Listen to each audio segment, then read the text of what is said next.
My fiancé looked me dead in the eye across a table of half-eaten Wagyu beef and told me my family was a disgrace. He actually forbade my parents from attending our own wedding because he thought they would embarrass him in front of his wealthy investors. I did not scream. I did not throw my wine in his face. I just nodded and let him believe he had won. But what he did not know was that I am a senior forensic accountant. And that night, I made a single phone call that would systematically dismantle his entire life. When the church doors finally opened on our wedding day, the look of pure terror on his face was worth every second of my silence. The argument started before the appetizers even arrived at the most expensive restaurant in Manhattan. Harrison wiped his mouth with a linen napkin and sighed the heavy put upon sigh of a man who believed he was entirely too important for the conversation. He leaned across the candlelight, his custom-tailored suit catching the dim light. "Jessica, you have to be reasonable. We cannot have your parents wandering around the Plaza Hotel looking like they just stepped off a tractor. My seed-round investors are going to be at table 1. These are titans of industry. If they see your father in one of his off-the-rack polyester suits talking about his little organic tomato patches upstate, they are going to pull their funding. It is an optics issue." I stared at him, the man I had been engaged to for a year, the man whose very life I had bankrolled for the last 36 months. My mind flashed back to the reality of our relationship. Before his tech startup ever saw a single dime of venture capital, I was the one paying the rent on his luxury penthouse. I was the one covering the massive lease payments on his sports car. I worked 60-hour weeks auditing corporate fraud, so he could play the visionary chief executive officer without ever worrying about a utility bill. An optics issue, I repeated, my voice dangerously low. They are my parents, Harrison. They run a farm. They do not have horns. They are blue-collar, Jessica. He snapped, cutting me off. They are loud. They do not know which fork to use for the salad course. You have done incredibly well for yourself despite where you came from. But we are building a brand here, a lifestyle. I cannot have them embarrassing me. Not when we are this close to securing the Series A funding that will take my company global. The sheer audacity of it left a high-pitched ringing in my ears. I looked at his perfectly manicured hands, hands that had never calloused, hands that had swiped my credit card for 3 years without a second thought. He was sitting there, drinking a $400 bottle of wine that I was ultimately going to pay for at the end of the month, dictating who was allowed to celebrate my marriage. He saw my silence as hesitation, so he went in for the kill. "So what are you saying, Harrison?" I asked, keeping my face completely blank. "I am saying they cannot come." He leaned back, crossing his arms with an absolute air of finality. "Tell them the venue has a strict capacity limit. Tell them anything you want. But if those two walk through the doors of the plaza, the wedding is off. I will not compromise my future for their feelings. You have to choose right now. It is your past or our future." The silence between us stretched out tight and brittle. A normal woman might have cried.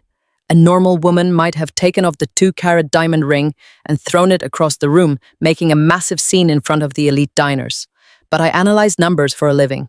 I find the hidden flaws in perfect systems, and I tear them down from the inside. And right then, looking at the arrogant sneer on his face, my grief evaporated, and something cold and calculating took its place. I took a slow sip of my water, placed the crystal glass down, and looked him right in the eyes. "Okay," I said softly. He blinked clearly, surprised by how easily I surrendered. "Okay," he repeated, a smug and victorious smile spreading across his handsome face. "Good. I am glad you are finally seeing the big picture, babe. It is for the best. You will see. I promise to make it up to you." I nodded slowly, letting him reach across the table to squeeze my hand. I let him pay the bill with the joint credit card I paid off every single month. I let him hold the door open for me like a perfect gentleman. I played the part of the compliant, supportive fiancé flawlessly, because what Harrison failed to realize was that I was not submitting to him. I was gathering data.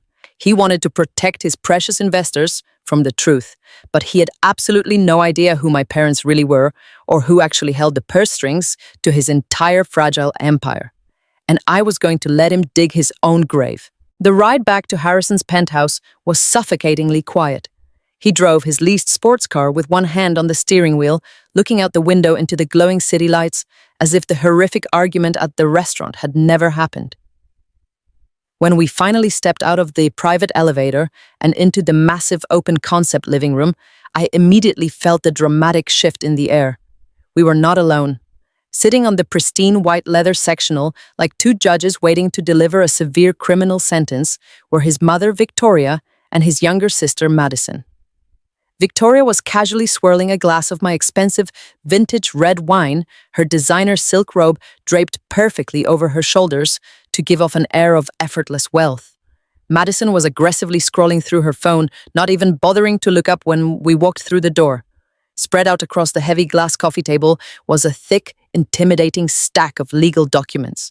I knew exactly what they were before Victoria even opened her mouth to speak. "Darling, I am so glad you two are back," Victoria said, her voice dripping with that fake, sugary sweetness she reserved exclusively for people she considered beneath her social standing. "Harrison, sweetheart, why do you not go pour yourself a strong drink at the bar? Jessica and I need to have a little chat, just as girls about the future." Harrison did not even look at me or attempt to defend me. He just nodded silently and walked straight to the wet bar, leaving me completely alone with the wolves. I slowly walked over and sat down on the very edge of the velvet armchair, keeping my posture perfectly straight. Victoria slid the massive stack of papers across the glass table, tapping her perfectly manicured bright red fingernail against the top page like a weapon. "This is a standard prenuptial agreement, Jessica," Victoria said, resting her hands elegantly in her lap. "With Harrison's tech company about to secure major funding from these elite investors, we simply must protect the family assets.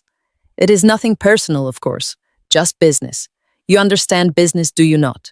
I picked up the heavy document. It was not standard. As a senior forensic accountant, I read complex legal contracts for breakfast.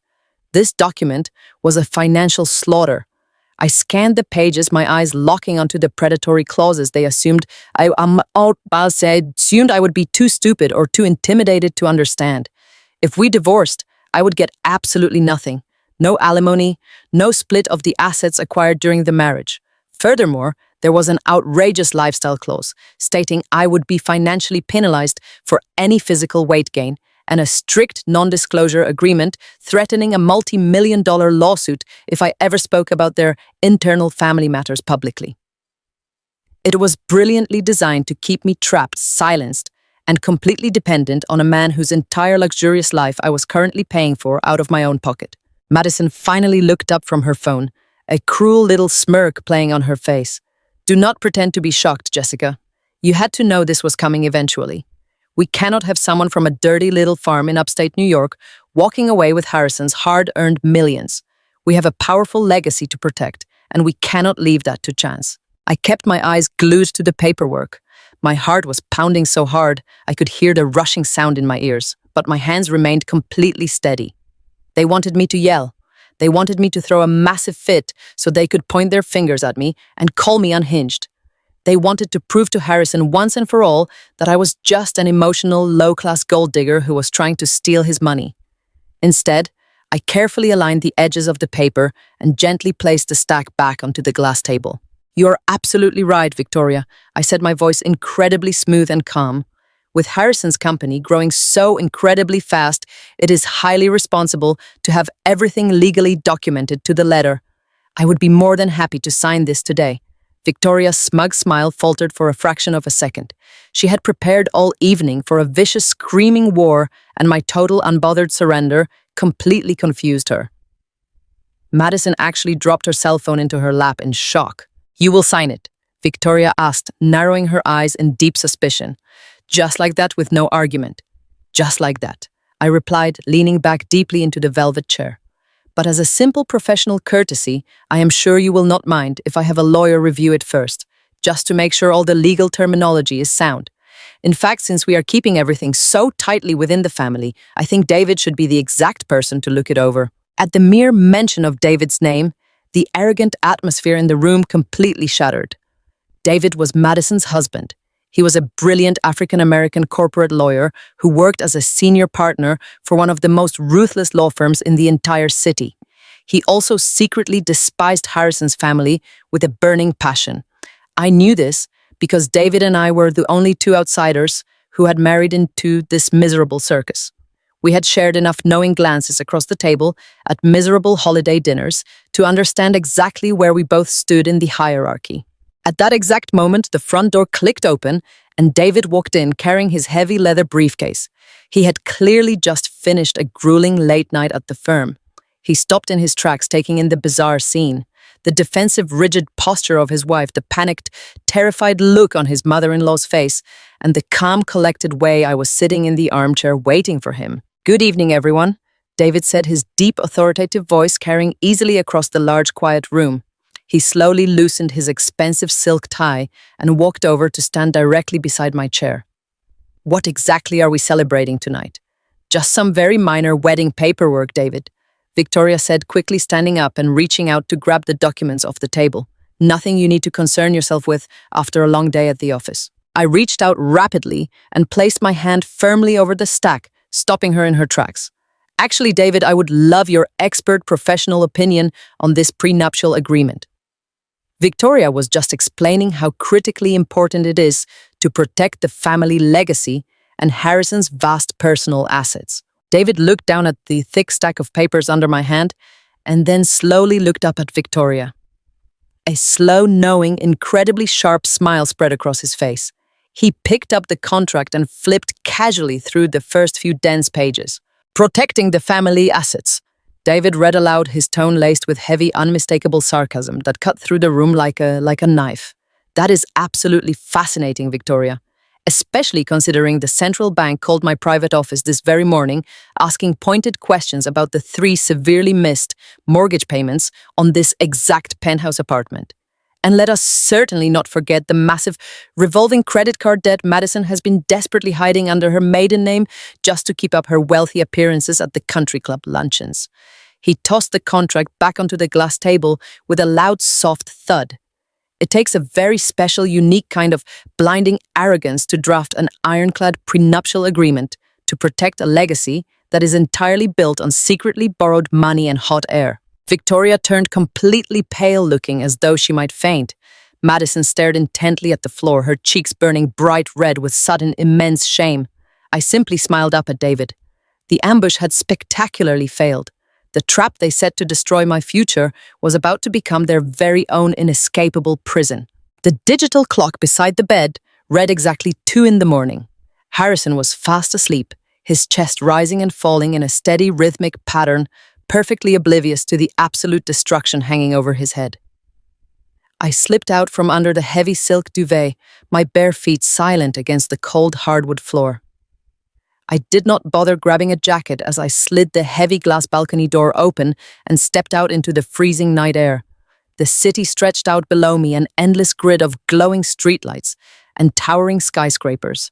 It was the exact kind of high society kingdom Harrison believed he was destined to rule. He thought he had completely outsmarted me tonight. He thought he had successfully isolated me from my embarrassing blue-collar family to protect his fragile image in front of his elite social circle. I pulled my cell phone from my robe pocket and dialed the single number I knew by heart. It rang twice before a deep, gravelly voice answered on the other end. My father was awake. He was always awake at this hour, plotting his next massive corporate acquisition. "Hello, sweetheart," my dad said, his voice completely alert and warm. "What is going on? It is incredibly late even for you." I leaned against the freezing metal railing of the balcony, wrapping my arms tightly around myself to ward off the winter chill. "Dad, we have a massive problem," I said, keeping my voice to an absolute whisper so the sound would not carry back into the bedroom. "We had dinner at the restaurant tonight, and Harrison officially issued an ultimatum. He completely forbade you and Mom from attending the wedding. He said you were too blue-collar and that your little organic farm would utterly embarrass him in front of his wealthy venture capital investors. He looked me dead in the eye and told me if you show up at the venue, he will cancel the marriage immediately to protect his brand." I waited for the heavy silence. I waited for the deep, crushing disappointment to wash over my father. I braced myself for the heartbroken sigh of an elderly man who just wanted to see his youngest daughter walk down the aisle in a beautiful white dress. Instead, a low rumbling sound came through the phone speaker. It grew louder and louder until my father was throwing his head back and absolutely roaring with genuine deep belly laughter. He laughed so hard he actually had to catch his breath tapping his hand against what sounded like a heavy mahogany desk. He called us blue collar. My dad finally wheezed, wiping what I could only imagine were tears of sheer amusement from his eyes. He said the farm would embarrass him. Oh, that is absolutely priceless, Jessica.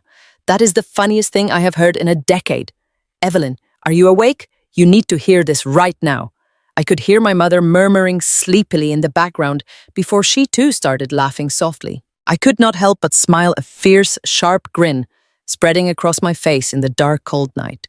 Because what Harrison and his entire snobby bankrupt family fundamentally failed to understand was that my parents were not poor, struggling farmers. They had never been poor a single day in their lives. My father, Marcus, and my mother, Evelyn, were the ruthless founding partners of Vanguard Holdings. They were multi-millionaire commercial land developers who had spent the last 40 years quietly buying up half the premium real estate in the tri-state area. They built massive shopping malls, luxury high-rise apartments, and sprawling corporate tech parks. They possessed the kind of staggering generational wealth that made Harrison's little technology startup look like a child's sidewalk lemonade stand. The modest organic farm in upstate New York was nothing but their chosen retirement hobby. They bought it strictly because my mother liked planting heirlooms tomatoes in the dirt, and my father wanted a quiet place to wear comfortable flannel shirts without being recognized by annoying financial journalists. He really believes I am just some old dirt farmer, my dad chuckled, his voice finally dropping into a much colder, sharper register. That boy is completely blind to reality. He has been entirely blinded by his own desperate arrogance and his desperate need to look important. It gets worse, Dad, I whispered, gripping the phone tighter. His mother and sister ambushed me tonight the second I walked back into the penthouse. They slapped an ironclad prenuptial agreement on the coffee table. They actually tried to lock me out of all marital assets while desperately hiding the fact that their entire family is drowning in massive hidden debt. Luckily, David was there. He read the predatory contract and completely humiliated them by exposing their missed mortgage payments. But Harrison is completely unhinged now. He is incredibly desperate for this new round of seed funding to save his company, and he is willing to completely erase my family from existence to get his hands on that cash. My father went completely silent on the other end of the line. When he finally spoke, the warm fatherly tone was entirely gone. He was no longer Dad. He was the brilliant chief executive officer of Vanguard Holdings, and he was looking closely at a terrible corporate investment. Let me explain exactly how incredibly stupid your arrogant fiancé truly is, my father said, his voice vibrating with absolute terrifying authority. Do you know why his little tech startup has survived this long despite his genuinely terrible management skills and his ridiculous spending habits?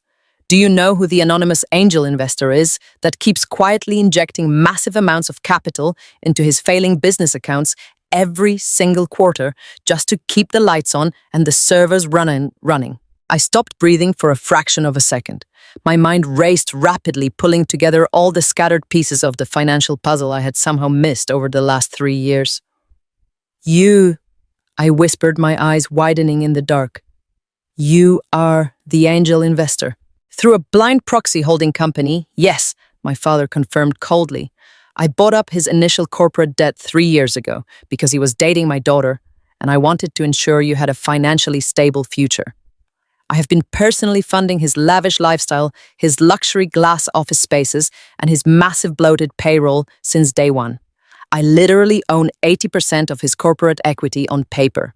And he is sitting in a penthouse that you currently pay for, calling me a total disgrace and banning me from my own daughter's wedding just to protect his fake billionaire image. The sheer poetic justice of the situation washed over me like a wave. Harrison was aggressively trying to protect his failing company from the exact man who literally owned it body and soul. He was guarding the vault against the single person who held the only key to his survival. What do you want me to do, Dad? I asked, my voice turning razor sharp and highly focused, because right now I'm staring at a man who thinks he has completely defeated me. He thinks I'm just going to quietly submit and marry him while he hides my existence in the shadows. I want you to absolutely destroy him, Jessica, my father said, without a single ounce of hesitation or mercy. I want you to tear his fraudulent little empire down to the bare studs. You're a senior forensic accountant. You have the specialized skills to track every single missing penny. As the legal majority stakeholder of his technology company, I am officially giving you full unrestricted legal clearance to conduct a comprehensive shadow audit of his entire financial history. I want to know exactly where my money has been going for the past 36 months. I want every receipt, every hidden offshore transfer, and every single secret bank account he possesses pulled into the light. Consider it done, I replied, pulling my robe tighter against the freezing wind, feeling a sudden rush of pure adrenaline. But I need total access to his devices. He changed his administrative passwords recently. He's hiding something massive, and I need to get deep inside his personal encrypted ledgers to find the absolute proof. If I am going to eventually trigger the morality and fraud clauses in that prenuptial agreement David is currently amending, I need undeniable concrete documentation of his crimes. You will find it, my father stated confidently. He is a sloppy, arrogant fool who thinks he's the smartest person in every single room he walks into. Criminals like that always leave a massive digital trail of breadcrumbs because they never believe anyone is actually brave enough to check their math. Take your time, sweetheart. Play the part of the perfect, quiet, submissive bride. Let him think he is in total, absolute control of the wedding planning. Let his mother run wild with the floral budgets and the seating charts. Distract them completely with the sparkling illusion of their own fake success while you quietly dig the grave they are going to fall into. And the wedding, I asked, looking out over the glowing city skyline, feeling more powerful than I ever had in my entire life. What happens when the big day finally arrives and they expect me to walk down that aisle alone? My father laughed again, a dark, deeply satisfying sound that echoed through the phone speaker. Oh, we are definitely attending that wedding, Jessica. Your mother has already picked out a custom Chanel designer gown, and I am having my very best Tom Ford tuxedo tailored tomorrow morning. We are going to walk straight through those heavy cathedral doors, and we are going to show Harrison and his elite little friends exactly what a disgrace truly looks like when it holds all the cards. But until then, you go back inside that apartment and you start the hunt. Happy hunting, my brilliant girl. I hung up the phone and stood alone on the freezing balcony for a long time, simply listening to the distant sounds of the city traffic. The sadness, the bitter betrayal, the burning anger, it was all completely gone now. It had been entirely replaced by a cold, burning, meticulous focus. I turned around and looked back through the heavy glass door at Harrison sleeping so peacefully in the massive custom bed. He was dreaming deeply of his fake wealthy future, completely unaware that the nightmare had already officially begun. The hunt was on. The morning after the disastrous dinner at the restaurant, the penthouse was buzzing with manic, aggressive energy. Harrison's mother, Victoria, had essentially moved in, staging a complete and hostile takeover of the entire wedding planning process. I walked into the kitchen to find her surrounded by dozens of massive, glossy bridal magazines and hundreds of fabric swatches violently barking orders at a terrified assistant on speakerphone.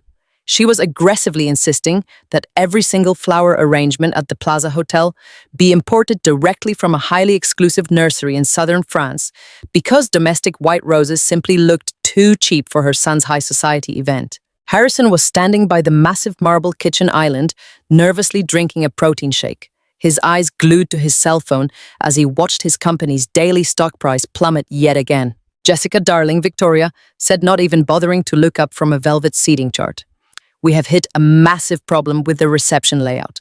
The event coordinator says the main ballroom can only hold 300 guests comfortably, but I have easily compiled a list of at least 400 essential socialites and powerful investors who absolutely must be seen at this wedding. I have decided we are just going to cut the entire cocktail hour to make room for more tables.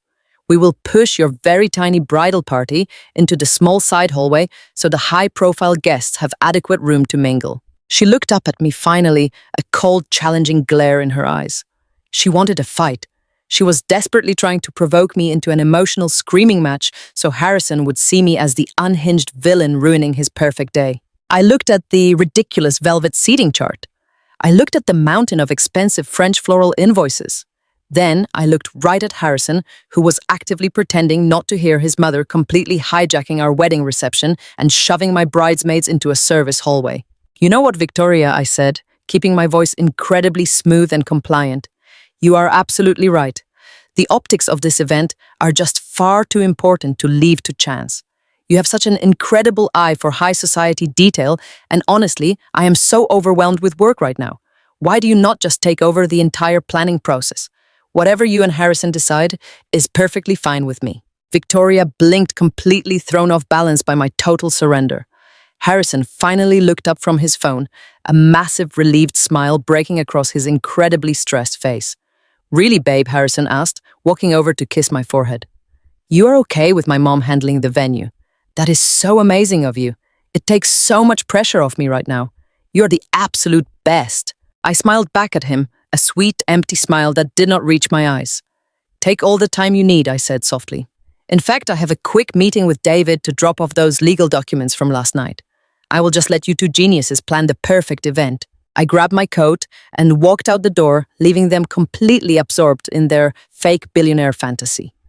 The truth was, I did not care if Victoria booked the entire Plaza Hotel or a dirty parking lot, because none of them were actually going to be celebrating anything on that day. 20 minutes later, I was sitting in a rundown diner 5 miles away from the penthouse, sliding into a cracked red leather booth across from David. He was already drinking black coffee, looking completely out of place, in his sharp custom-tailored suit amidst the sticky menus and this smell of cheap frying grease. But David was incredibly smart. He knew that if we met at any of the upscale cafes near his corporate law firm, Madison or Victoria would absolutely have their wealthy friends spying on us. I pulled the thick prenuptial agreement out of my bag and slid it across the table. "They are completely distracted," I said, keeping my voice low. "Victoria is currently trying to aggressively bankrupt her son by importing French flowers, and Harrison is too busy panicking over his failing tech company to notice anything else. Did you finish drafting the new clauses?" David smirked, his dark eyes flashing with brilliant legal calculation. He reached into his leather briefcase and pulled out a fresh stack of legal documents that looked completely identical to the ones Victoria had handed me the night before. Same font, same heavy bond paper, same aggressive-looking cover page. "I stayed up until 4 in the morning rewriting this entire masterpiece," David said, tapping the thick stack of paper. "Victoria and her ridiculous family think they are playing high-level chess, but they are barely playing checkers. I removed the outrageous lifestyle penalties and the aggressive non-disclosure agreement. But more importantly, I buried a massive tactical nuclear weapon deep inside the standard asset division clauses on page 42. David leaned forward, lowering his voice. "It is a highly aggressive morality and fraud clause. I worded it using extremely dense, complex corporate terminology, so it blends perfectly into the surrounding financial jargon. Simply put, if Harrison is found legally guilty of any major financial crimes, including massive corporate embezzlement or hidden systemic fraud during the marriage, he immediately forfeits 100% of his personal and corporate assets to you. Furthermore, I added a strict fidelity rider. If you can provide concrete, undeniable proof of romantic infidelity, he loses everything. And because his startup company is currently structured under his direct personal name to avoid specific taxes, his entire business equity gets legally transferred to you in the event of a breach." I stared at the paperwork, a cold shiver of pure adrenaline running down my spine. "So if my father uncovers massive fraud in Harrison's company ledgers," I asked, slowly processing the sheer magnitude of the trap. "If your father proves Harrison is aggressively stealing from the investors," David replied, taking a slow sip of his black coffee, "you will not just divorce him, Jessica. You will legally own him. You will take his company, his assets, and you will leave him standing on the street with absolutely nothing but the clothes on his back.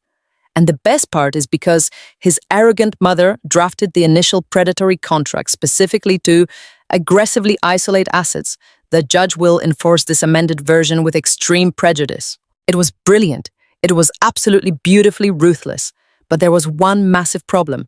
"He still has to actually sign this, David," I said, leaning back in the squeaky red booth. "Harrison is arrogant, but he is not stupid.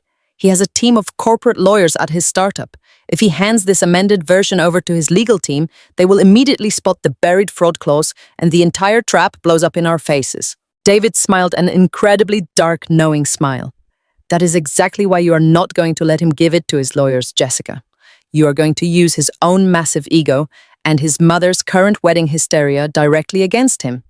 You are going to present this to him when he is completely overwhelmed, when he is desperate for your approval, and when he thinks he has already won. I took the thick stack of amended documents and placed them carefully back into my bag. I knew exactly how to play this. I walked back into the penthouse 4 hours later. The chaotic energy had somehow multiplied. Victoria was screaming loudly at a frightened caterer over the phone about the massive lack of sustainable beluga caviar, while Harrison was frantically pacing the living room floor, violently rubbing his temples as he argued with his chief financial officer on his cell phone. "I need that bridge loan approved by tomorrow morning," Harrison yelled into his phone, his face completely pale and sweating. "I do not care what the bank says. Do not call me back until you secure that capital." He hung up the phone and aggressively threw it onto the velvet sofa, breathing heavily. He looked completely exhausted, entirely trapped in the massive web of financial lies he had built. I walked over to the glass coffee table and gently placed the prenuptial agreement down.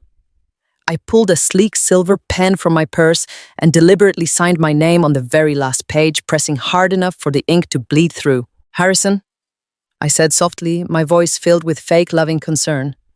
"I know you are under an immense amount of pressure right now with the company and the massive wedding details.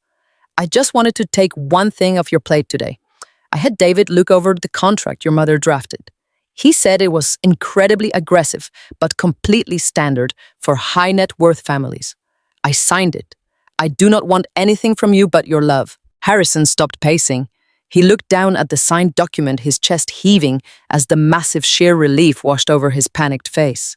He genuinely believed he had just completely secured his wealthy future and successfully locked the dumb little farm girl out of his millions. "You signed it," he asked, his voice breathless, "without fighting me on it." "I trust you," I lied, looking deeply into his tired eyes. "And I know your mother just wants to protect the family legacy. You should sign it right now so I can send it back to David's office for immediate filing. Let us just be done with it so we can focus entirely on your massive corporate success and this beautiful wedding." Harrison did not hesitate for a single second. He was too desperate, too blinded by his own massive arrogance, and too distracted by his failing company to even bother reading a single word of the dense 40-page document. He grabbed the silver pen from the glass table, flipped rapidly to the final page, and aggressively scrawled his signature right next to mine. "Thank you, Jessica," he breathed, pulling me into a massive, tight hug. "You have no idea how much stress you just saved me. You're truly amazing." I hugged him back, resting my chin softly on his expensive tailored shoulder, staring blankly at the signed contract sitting on the table. "You're very welcome, Harrison," I whispered into his ear. The trap was officially set. He had just unknowingly signed away his entire existence. Now all I had to do was find the absolute undeniable proof to completely destroy him. And I knew exactly where to start digging. The following week, the atmosphere inside the massive glass penthouse shifted from chaotic to deeply paranoid. Harrison was beginning to physically feel the crushing weight of his massive financial lies. He was constantly on edge, snapping at the smallest inconveniences and pacing the hardwood floors late into the night. More importantly, he had become obsessively protective of his electronic devices. As a senior forensic accountant, I know exactly what a guilty man looks like when he is hiding stolen money. He updated the passcode on his primary cell phone. He changed the biometric security settings on his laptop. He even started taking his phone into the marble shower with him, leaving it sitting on the vanity where I could not easily reach it. He knew the emergency bridge loan he desperately needed to save his company was taking way too long to process. And he was terrified someone was going to look too closely at his internal books. He was specifically terrified of me. Even though I was flawlessly playing the role of the perfectly compliant, submissive bride, his subconscious knew I possessed the exact financial skills required to completely dismantle his entire life. I needed hard, undeniable proof to trigger the absolute destruction clause David had secretly buried in our prenuptial agreement. I needed direct, immediate access to Harrison's encrypted financial ledgers. But with his devices on total lockdown, I had to manufacture a highly specific situation where he would be physically separated from his technology long enough for me to bypass his security systems. The perfect opportunity arrived on a Thursday evening. Harrison decided to host an extremely pretentious, intimate dinner party for his executive board members and his mother, Victoria. He loudly claimed it was a strategic morale-boosting event to keep his leadership team confident while they waited for the new venture capital funding to arrive. In reality, it was just another desperate, pathetic attempt to stroke his own massive, fragile ego. He ordered ridiculously expensive catering, hired a private bartender, and spent the entire evening loudly bragging about his fictional corporate success. I spent the evening playing the quiet, supportive background character, pouring expensive red wine, and smiling softly at all of his terrible jokes, waiting for my moment to strike. By 9 o'clock, the dining room was filled with the loud, arrogant laughter of men who genuinely believed they were untouchable, masters of the universe. Victoria was sitting at the head of the long glass dining table, dominating the conversation with ridiculous stories about her imaginary high society friends. Harrison was sitting next to her, his phone resting face up on the table right next to his half-empty wine glass. He had just unlocked the screen to show his chief marketing officer a digital rendering of their new proposed office space. The screen was bright, and most importantly, the phone was completely unlocked. This was my only window of opportunity. I picked up a freshly opened bottle of vintage Cabernet Sauvignon and walked slowly around the table to refill his glass. As I leaned over his tailored shoulder, I deliberately twisted my wrist just a fraction of an inch. A massive, heavy wave of dark red wine poured directly over the rim of the glass, splashing violently across his expensive silk tie, his tailored trousers, and completely drowning his unlocked cell phone in a thick, sticky puddle. Harrison leaped out of his chair, shouting in absolute shock as the cold wine soaked entirely through his clothes. Victoria gasped loudly, pressing her hands to her chest in dramatic, exaggerated horror. I immediately dropped the heavy wine bottle and grabbed a white linen napkin, pretending to be completely mortified by my own clumsy mistake. "Oh my God, Harrison, I am so incredibly sorry," I cried out, my voice trembling with perfectly faked panic. "My hand just slipped. I am so clumsy today. Let me help you clean this up right now." I frantically dabbed at his ruined shirt, deliberately pushing the dark wine deeper into the expensive fabric. Harrison was absolutely furious, but he was surrounded by his entire executive team, so he had to violently swallow his burning rage to maintain his perfect image. He snatched the napkin roughly from my hand, his face completely red with intense embarrassment. "I will handle it, Jessica." He snapped, his voice tight with heavily suppressed anger. "Just get a wet towel for the table and clean up this mess." He turned around and stormed quickly down the long hallway toward the master bathroom to change his ruined clothes. The exact second the heavy bathroom door clicked shut down the hall, my panicked expression instantly vanished. I wiped the sticky wine off his unlocked phone with a clean, dry napkin. The device was still perfectly active. I did not need his phone to physically find the stolen files, but I absolutely needed it to bypass the dual two-factor authentication prompt that would immediately trigger when I accessed his highly secure home office network. I quietly excused myself from the busy dining room, leaving Victoria to complain loudly to the confused executives about my terrible low-class manners. I slipped silently down the dark hallway and stepped directly into Harrison's private study, locking the heavy wooden door firmly behind me. Sitting perfectly untouched on his sleek mahogany desk was his synced company iPad. Because the tablet was actively connected to the private home wireless network, it officially recognized the location as a trusted digital environment. I opened the tablet and rapidly navigated to his highly secure cloud storage application. Just as I suspected, the screen immediately flashed a bright red security warning, demanding a 6-digit verification code that was just sent to his primary mobile device. I looked down at the wine-soaked cell phone still clutched tightly in my hand. The screen lit up with the exact 6-digit security code. I quickly typed the random numbers into the iPad and hit enter. I was completely in. As a senior forensic accountant, I do not just look at standard numbers, I look closely at the dark, empty spaces where the massive numbers are deliberately hiding. I completely bypassed his standard operating budget folders, which were heavily manipulated to look perfectly normal to a casual observer. I dug straight into the encrypted hidden directories, buried deep within the back-end server files. It took me exactly 4 minutes of rapid searching to find what I was looking for. There was a massive locked master spreadsheet labeled simply as shadow accounts.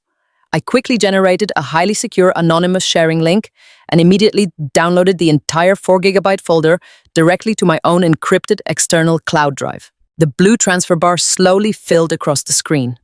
50%. 70%. I could hear the distant, muffled sound of the bathroom door opening down the hall. 90%. Harrison was actively walking down the corridor, his heavy, angry footsteps echoing loudly on the hardwood floor. 100%. Transfer completely successful. I immediately closed the cloud application, cleared the digital cache history permanently, and locked the iPad screen so it looked exactly as I had found it. I slipped quietly out of the dark study and walked calmly back into the dining room, carrying a wet towel, just as Harrison returned wearing a fresh, crisp button-down shirt. He looked completely annoyed, but he had absolutely no idea that I had just successfully stolen the digital keys to his entire fraudulent kingdom. I handed him his clean phone, apologizing softly one more time before retreating quietly to the massive kitchen. Once I was completely alone, leaning heavily against the cold marble counter, I pulled out my own cell phone and opened the highly secure files I had just stolen. What I saw clearly displayed on that glowing screen was absolutely staggering. It was far worse than simply failing to run a profitable technology business. The hidden financial ledgers revealed a massive, highly illegal, ongoing criminal conspiracy. Harrison was not just burning through legitimate venture capital cash.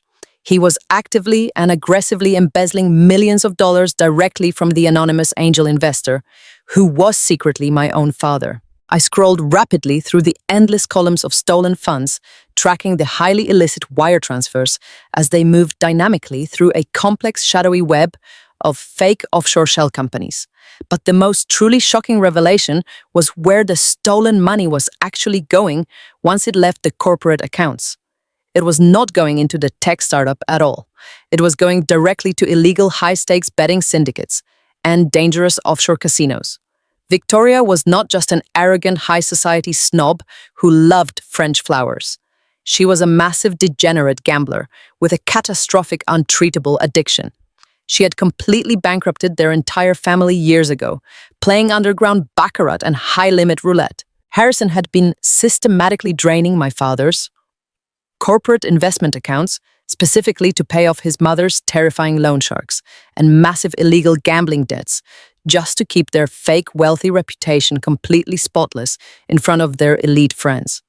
They were quite literally stealing millions of dollars directly from my family to selfishly fund their toxic, pathetic lies. A cold, highly focused, razor-sharp rage settled deep inside my chest, replacing any lingering sadness I might have felt. They thought they were so incredibly smart. They genuinely thought they could easily manipulate the quiet little farm girl and steal her completely blind while laughing behind her back.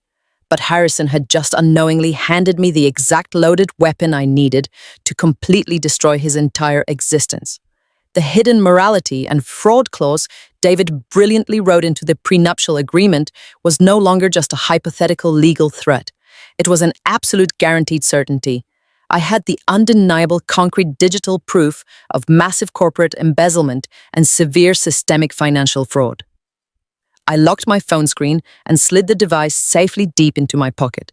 I took a deep, long, steadying breath, perfectly arranging my facial features into a soft, compliant, innocent smile before walking gracefully back out into the dining room to serve sweet dessert to a table full of actual criminals. They laughed loudly and drank their expensive wine entirely oblivious to the terrifying fact that their entire empire had just been permanently marked for total, absolute demolition. The next morning, I sat alone at my massive kitchen island with my secure laptop open. Harrison had already left for his corporate office, believing his terrible secrets were perfectly safe from the world. I was heavily caffeinated and fully deeply submerged in the massive stolen financial ledgers I had successfully pulled from his encrypted iPad the night before. Tracking embezzled funds is exactly like untangling a massive knotted fishing line in the dark. You have to follow one single microscopic thread meticulously until it eventually leads you right to the heavy lead weight hiding at the very bottom of the ocean. Most of the stolen money from my father's proxy investment firm was actively moving through highly complex offshore holding companies. I patiently traced the massive corporate wire transfers directly to the illegal high-stakes gambling syndicates his mother Victoria was heavily addicted to. She was bleeding the startup dry to cover her terrifying high-limit roulette losses. But as I carefully cross-referenced the main corporate accounts against his personal banking statements, I noticed a highly unusual financial anomaly. It was a completely separate digital thread that had absolutely nothing to do with Victoria's massive gambling debts or the failing tech company. There were consistent recurring wire transfers, originating directly from Harrison's heavily leveraged personal checking account. $5,000 here, $10,000 there, $15,000 on a random Tuesday. They were vaguely labeled in the digital ledger as emergency vendor retainers and advanced private consulting fees. But as a senior forensic accountant, I know exactly how to trace a routing number through the banking system. The massive amounts of money were not going to a registered corporate vendor or a legitimate business limited liability company. The funds were being wired directly into a personal private checking account belonging to a woman named Isabella Montgomery. Isabella was our incredibly expensive elite high society wedding planner. I stared blindly at the glowing computer screen, the cold, hard truth slowly washing over me in dark, terrifying waves. Why would the chief executive officer of a failing technology startup be secretly wiring massive amounts of stolen corporate cash directly into his wedding planner's personal bank account, months before any major venue invoices were actually due? The secret financial payments were always happening late at night, usually on the weekends when Harrison aggressively claimed he was pulling mandatory all-nighters at the corporate office. I did not throw my heavy coffee mug across the room. I did not break down in tears. I simply closed my laptop, picked up my cell phone, and sent Isabella a very polite text message, asking her to meet me immediately at a quiet upscale cafe located directly near the massive hotel venue. I arrived 20 minutes early, carrying a completely fake, heavily manipulated budget spreadsheet I had quickly typed up that morning. When Isabella finally walked through the heavy glass cafe doors, she looked exactly like the kind of woman Harrison would secretly obsess over. She was tall, incredibly thin, wearing an expensive designer silk blouse, and carrying a rare leather handbag that easily cost more than my first car. She sat down across from me, ordering a highly complicated iced matcha latte without even bothering to look at the young barista. I smiled at her, playing the exact pathetic role of the naive, stressed-out farm girl bride, desperately trying to help her highly successful, wealthy fiancé. "Isabella," I said, keeping my voice incredibly soft and full of fake, high-pitched anxiety. "I am so sorry to pull you away from your busy schedule today, but we really need to talk about the wedding budget. Harrison is under so much extreme pressure at the tech company right now, and I really want to help alleviate his massive financial stress. I think we urgently need to make some massive cuts to the reception plans." I slid the fake spreadsheet across the small table. "I want to cancel the imported French flowers his mother ordered. I want to downgrade the expensive catering to a standard chicken and fish menu, and I think we absolutely should cut the live 10-piece orchestra completely." Isabella's perfectly manicured face immediately dropped. Her dark eyes widened in absolute sheer blinding panic. If we cut the massive budget, she would instantly lose her heavy percentage commission, but more importantly, she would lose the perfect excuse for the secret slush fund Harrison was feeding her. She pushed the paper violently back across the table, leaning in close, her expensive perfume washing over me. "Jessica, you simply cannot do that." She snapped, her voice incredibly tight and highly defensive. "Harrison specifically told me he wants the absolute best for this elite wedding. We have already locked in the premium society vendors. If you cancel now, you will completely ruin his entire perfect vision and embarrass him in front of his wealthy investors." I sighed heavily, looking down at my hands, playing the victim perfectly. "I know, but he's just so incredibly stressed, Isabella. He is barely sleeping at night. He tosses and turns in bed all night long because of the financial pressure." Isabella let out a sharp, arrogant little laugh, rolling her eyes, completely dismissing my deep concern. "Oh, please, Jessica," she said, waving her hand dismissively at me. "Harrison sleeps perfectly fine. In fact, he always sleeps like an absolute rock on his stomach the entire night, especially after he drinks that specific organic chamomile tea he makes when he stays at the downtown hotel. He absolutely hates sleeping on his back because of that old hockey injury on his left shoulder. He told me last weekend he has not had a sleepless night in months." The entire busy cafe seemed to instantly freeze in time. The ambient background noise of the loud espresso machines and the chatting wealthy customers completely faded into total, dead silence inside my mind. Harrison had completely ruined his left shoulder playing varsity hockey in college. It was a very old, highly painful deep tissue injury that he absolutely never talked about to anyone outside of his immediate family. More importantly, because of that specific agonizing injury, it was physically impossible for him to sleep on his left side or his back. He only ever slept flat on his stomach, hugging a specific pillow. It was an incredibly intimate, specific physical detail that a simple event coordinator would absolutely never know unless she was actively sharing a bed with him at the luxury downtown hotel he constantly claimed to use for late-night corporate strategy meetings. The massive, recurring bank wire transfers, the late-night accounting entries, the sudden aggressive need for his mother to completely take over the wedding planning, so I would be totally distracted and pushed completely out of the picture. It all clicked together perfectly, like the final heavy steel pieces of a dark, terrible puzzle locking into place. Harrison was not just a pathetic corporate thief, embezzling my father's investment money to secretly pay off his mother's illegal gambling debts.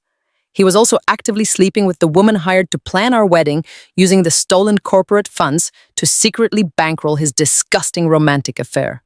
A normal woman would have completely lost her mind right then and there. A normal woman would have thrown her hot coffee directly into Isabella's perfectly contoured face, screaming loud enough for the entire city street to hear her pain. But I was not a normal woman, and I was no longer just a betrayed, heartbroken fiancé. I was an absolute executioner, currently holding a fully loaded legal weapon. David had specifically written an ironclad fidelity rider directly into the amended prenuptial agreement Harrison had blindly signed just days ago. If I could definitively prove romantic infidelity, Harrison would legally forfeit every single remaining asset he possessed directly to me. Isabella had just unknowingly handed me the exact final piece of undeniable evidence I needed to trigger the absolute to hell destruction of his entire fake life. I looked at Isabella. I looked at the panicked, arrogant desperation dancing wildly in her dark eyes. The sadness and anger completely vanished from my body, leaving absolutely nothing but pure, calculated, freezing ice in my veins. I slowly reached out and pulled the fake budget spreadsheet back across the table, deliberately tearing the paper right down the middle. "You know what, Isabella?" I said. My voice suddenly incredibly bright and wonderfully cheerful. "You are absolutely, completely right. Harrison works so incredibly hard, and he truly deserves the perfect high society event he has always dreamed of. We are not going to make a single cut today. In fact, I think we should massively upgrade the entire wedding experience right now. I want you to immediately book the exclusive $250,000 platinum package at the hotel venue. I want the imported sustainable caviar. I want the towering custom swan eye sculptures. And I want a massive private fireworks display over the grand terrace at exactly midnight." Isabella's eyes practically doubled in size, her greedy, arrogant smile instantly returning to her face. "Are you completely serious, Jessica?" she asked, eagerly leaning forward over the table. "Absolutely," I replied, smiling back at her with a completely dead, shark-like gaze. "But there is just one tiny critical catch. Because I am currently consolidating all of my personal bank accounts before the marriage, you will have to charge the entire massive platinum upgrade directly to Harrison's personal, highly leveraged black credit card. I am fully authorizing the massive expense right now in front of you. You can run the entire charge this afternoon." Isabella nodded enthusiastically, completely thrilled by the massive financial commission she was about to illegally secure. She had absolutely no idea she was about to forcefully max out Harrison's last remaining line of credit, entirely bankrupting his personal safety net and physically locking him inside the exact financial trap I had built. I stood up from the cafe table, picking up my leather purse. I left her sitting there, drinking her expensive green tea, dreaming of the stolen money. The trap was now pulled completely tight, and there was absolutely no way Harrison was getting out alive. The rehearsal dinner was held in the private dining room of a highly exclusive country club that Harrison's family could not actually afford. Walking into that massive room was like stepping directly into a perfectly curated photograph of fake wealth. Crystal chandeliers hung low from the vaulted ceiling, casting a warm golden glow over the long tables draped in heavy white silk. Victoria was already holding court at the head table, wearing a custom designer gown and drinking imported vintage champagne as if she actually had the funds to pay the massive bar tab. She laughed loudly at a terrible joke made by one of Harrison's venture capital buddies, completely ignoring me as I took my seat next to her son. Madison sat across from us, scrolling endlessly on her cell phone, while David sat quietly beside her, nursing a glass of dark scotch. David caught my eye and gave me a microscopic knowing nod. He knew exactly what was currently moving through the financial pipeline. Standing discreetly in the far corner of the room was Isabella, the wedding planner, the mistress. She was clutching her digital tablet incredibly tight, her eyes darting nervously around the busy room. She had spent the entire afternoon forcefully charging the $250,000 platinum venue upgrade directly to Harrison's personal credit cards, just as I had instructed her to do at the cafe. I could tell by the tight, frantic look on her perfectly contoured face that she had successfully pushed the massive luxury transactions through the banking systems. The heavy trap was fully loaded, and the timer was rapidly ticking down to 0. Halfway through the incredibly dry, heavily overcooked duck entree, Harrison tapped his sterling silver spoon against his crystal champagne flute. The loud ringing sound cut sharply through the arrogant chatter of the room, bringing the dinner to a total standstill. He stood up, smoothing the lapels of his expensive tailored suit, a sickeningly smug smile plastered across his handsome face. He looked out over the crowd of elite investors, fake socialites, and corporate executives. He did not look at me at all. "I want to thank every single one of you for being here tonight." Harrison began, his voice projecting smoothly across the quiet dining room. "We are surrounded by the absolute best and brightest minds in the city, the true titans of industry and legacy. Looking around this room, I'm reminded of how incredibly important it is to protect our social circles and our hard-earned reputations." He paused, taking a slow, dramatic sip of his expensive champagne, making sure everyone was hanging on his every word. "Marriage is about building a massive empire," he continued, his tone shifting into something deeply condescending and cruel. "And unfortunately, not everyone understands what it takes to survive in this highly elite echelon of society. Some people simply do not belong in high society. They lack the pedigree, the class, and the refined vision required to sit at tables like this one. They are an absolute embarrassment to the very concept of legacy. I am just so incredibly grateful that tonight we are only surrounded by our own kind of people. People who truly understand the value of a powerful, pristine reputation. Let us toast to the future and to leaving the dead weight exactly where it belongs, in the past." He raised his glass high, and the entire room erupted into loud, enthusiastic applause. Victoria beamed with absolute blinding pride, tears of joy welling up in her eyes at her son's incredibly cruel, thinly veiled insult. They all knew exactly who he was talking about. He was standing in front of his entire network, publicly mocking my parents, calling my family a massive disgrace, and openly celebrating the fact that he had successfully banned them from attending the wedding. He sat back down, turning to me with a brilliant fake smile, expecting me to look thoroughly crushed and humiliated by his public rejection. But I did not lower my head. I did not shrink into my heavy wooden chair.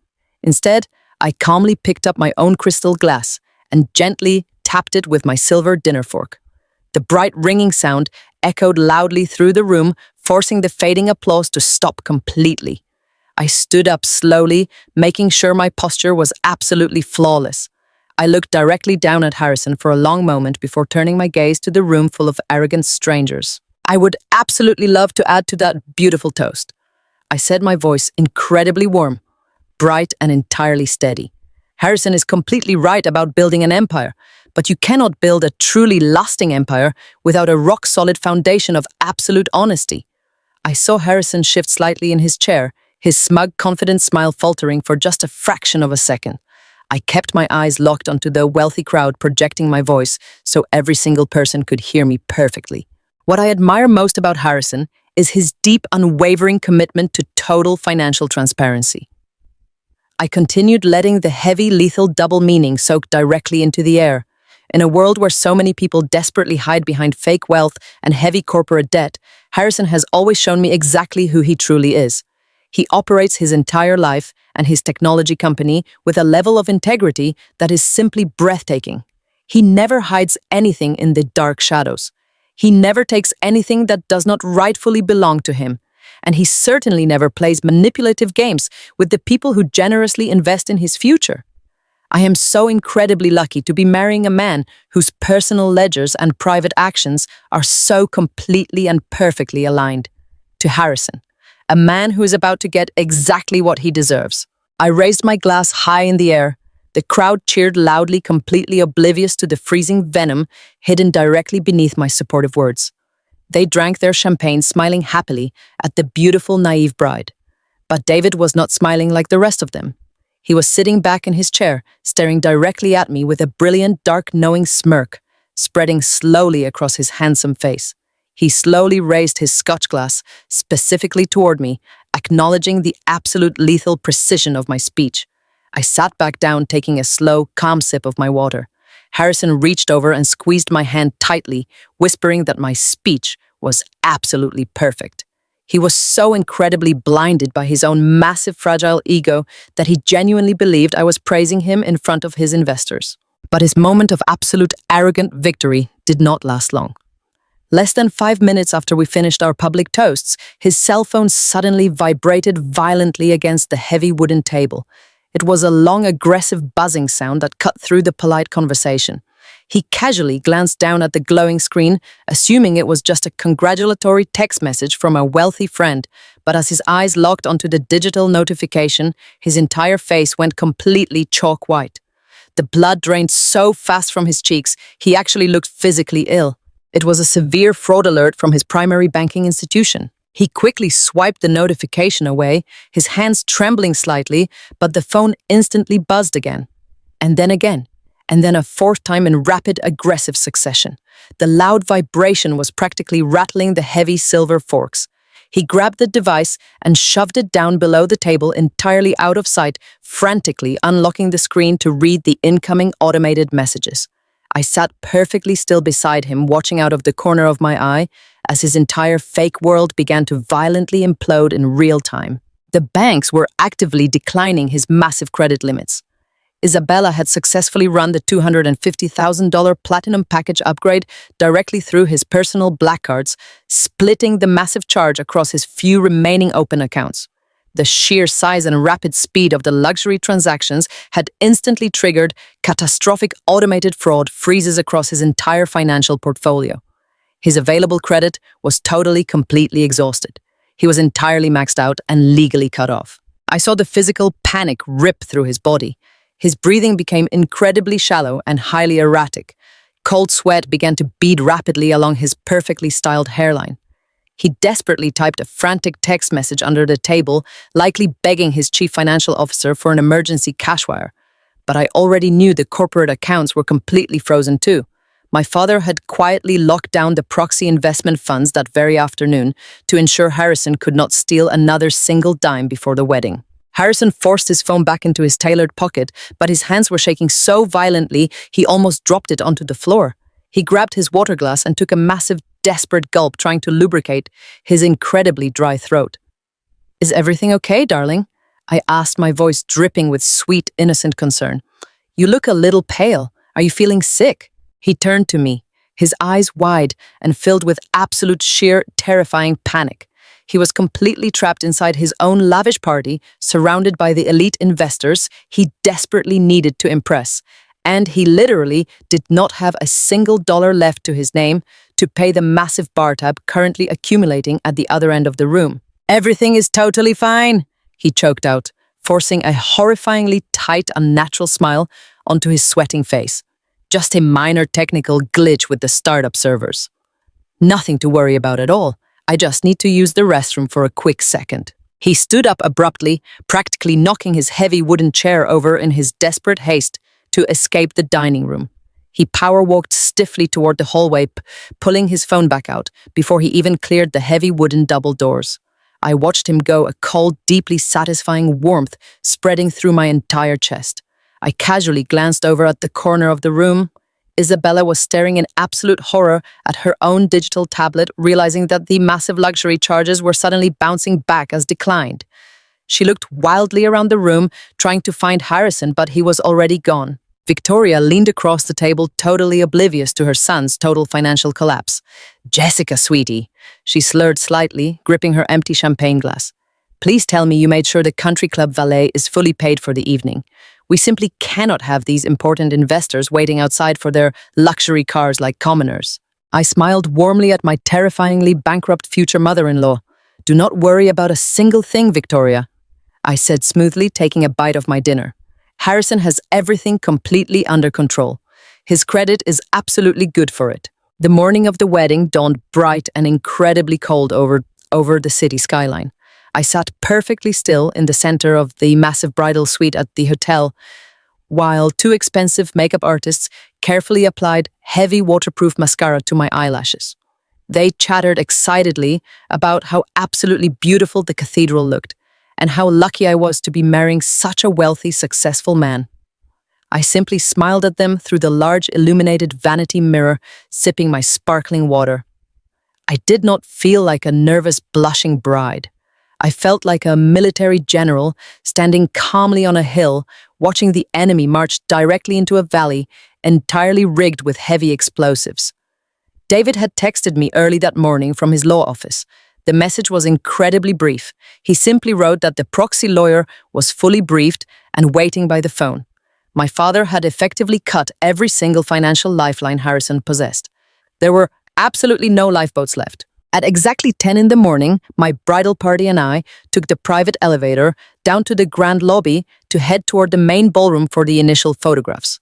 The hotel corridors were usually bustling with busy event staff carrying large floral arrangements and heavy silver trays. But today, the massive hallway leading to our exclusive reception venue was completely, totally empty. The massive carved oak doors to the grand ballroom were pulled tightly shut, and a heavy brass stanchion with a thick red velvet rope was placed directly across the entrance. Standing perfectly straight in front of the locked doors was Mr. Preston, the senior venue manager. He was a tall, highly experienced man who had personally overseen hundreds of elite high society weddings, and he possessed an absolute zero-tolerance policy for financial games. I had specifically called him from a secure burner phone the night before, warning him that Harrison's credit accounts were heavily compromised and advising him to demand an immediate cash wire before opening the venue doors. Harrison arrived in the hallway a few minutes later, flanked by his arrogant groomsmen. He was wearing a custom-tailored black tuxedo that cost more than most people made in 6 months, but his face was completely gray. The massive catastrophic credit card failures from the rehearsal dinner the night before had clearly kept him awake all night long. He marched confidently toward the ballroom doors, expecting the red rope to be immediately moved for him. "Good morning, Mr.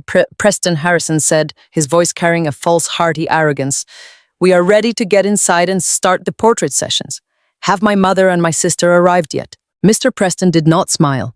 He did not move his hands from behind his back. "I am incredibly sorry, sir," Mr. Preston said, his voice echoing loudly in the quiet marble hallway. "But we cannot allow anyone inside the venue at this time. Furthermore, I have officially instructed the entire catering staff and the floral team to completely halt all wedding preparations until our massive financial discrepancy is fully resolved." Harrison's arrogant smile instantly vanished. "What are you talking about?" he demanded, his voice dropping into a dangerous, angry whisper as he glanced around to see if anyone was listening. "I gave my wedding planner 3 different premium credit cards yesterday to cover the final venue upgrades." "Yes, sir, you certainly did," Mr. Preston replied, maintaining absolute perfect professional eye contact. "And every single one of those premium credit cards was violently declined by your banking institutions. They did not just bounce, sir. Your banks placed severe hard fraud locks on the accounts. As of this morning, your entire remaining balance for the venue, the catering, and the $250,000 platinum upgrade is completely unpaid. Our corporate policy is incredibly strict. I need an immediate direct wire transfer of $100,000 right now, simply to unlock these doors and turn the kitchen ovens on. The remaining balance must be paid in full before the first guest arrives." Harrison's face went from pale gray to a sickening shade of chalk white. I stood quietly near the elevator bank, watching his entire fake billionaire persona physically crumble into dust. He aggressively grabbed Mr. Preston's arm and pulled him away from the groomsmen, dragging him a few feet down the hallway. Listen to me, Harrison hissed, his voice trembling with absolute sheer panic.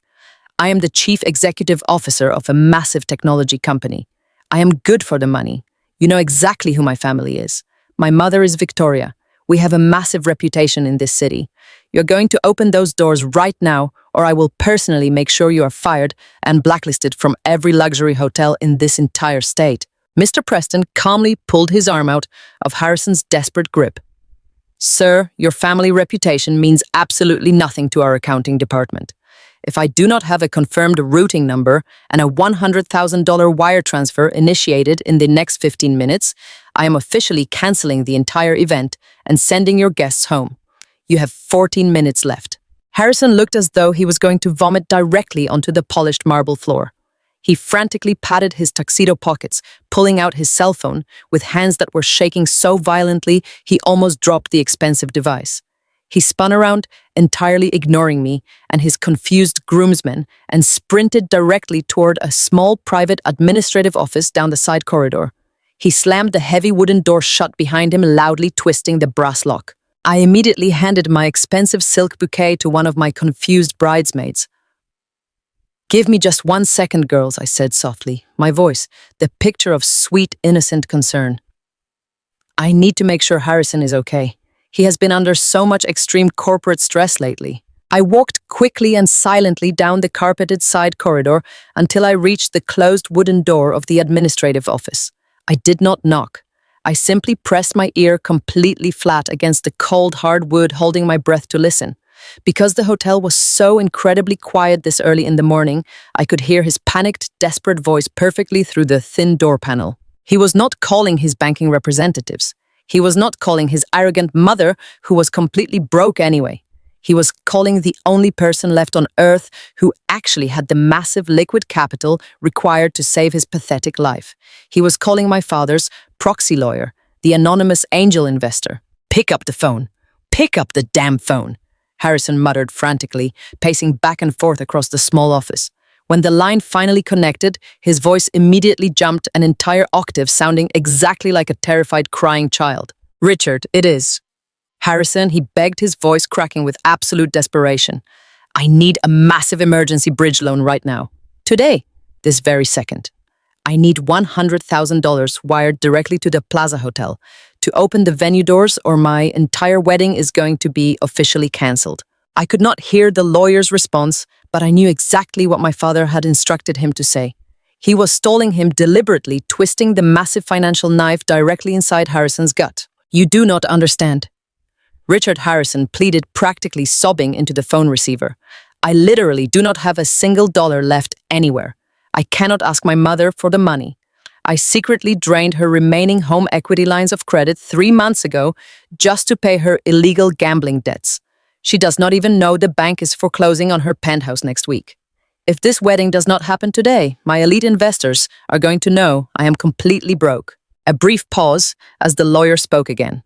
Harrison let out a loud, agonizing groan, leaning his heavy body directly against the wooden door, right where my ear was pressed. "I cannot pull the funds from my startup company," Harrison admitted, his voice dropping into a horrifying, shameful whisper.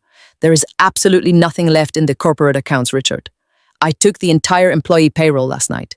I completely emptied the massive operational budget to pay Isabella. If I do not get this new venture capital funding immediately, the entire technology company is going to completely fold by Monday morning.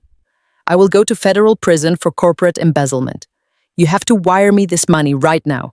You are my angel investor. You have to protect your massive asset. I am begging you. If I lose my social standing today, I lose absolutely everything." I stood perfectly frozen in the quiet hotel corridor, absorbing the massive, staggering confession I had just heard. It was far worse than I had ever imagined. He had not just stolen my father's proxy investment money to pay for his lavish lifestyle and his secret mistress. He had completely drained his own employees' payroll accounts, leaving dozens of innocent, hardworking people totally broke just to protect his arrogant, fake high society image.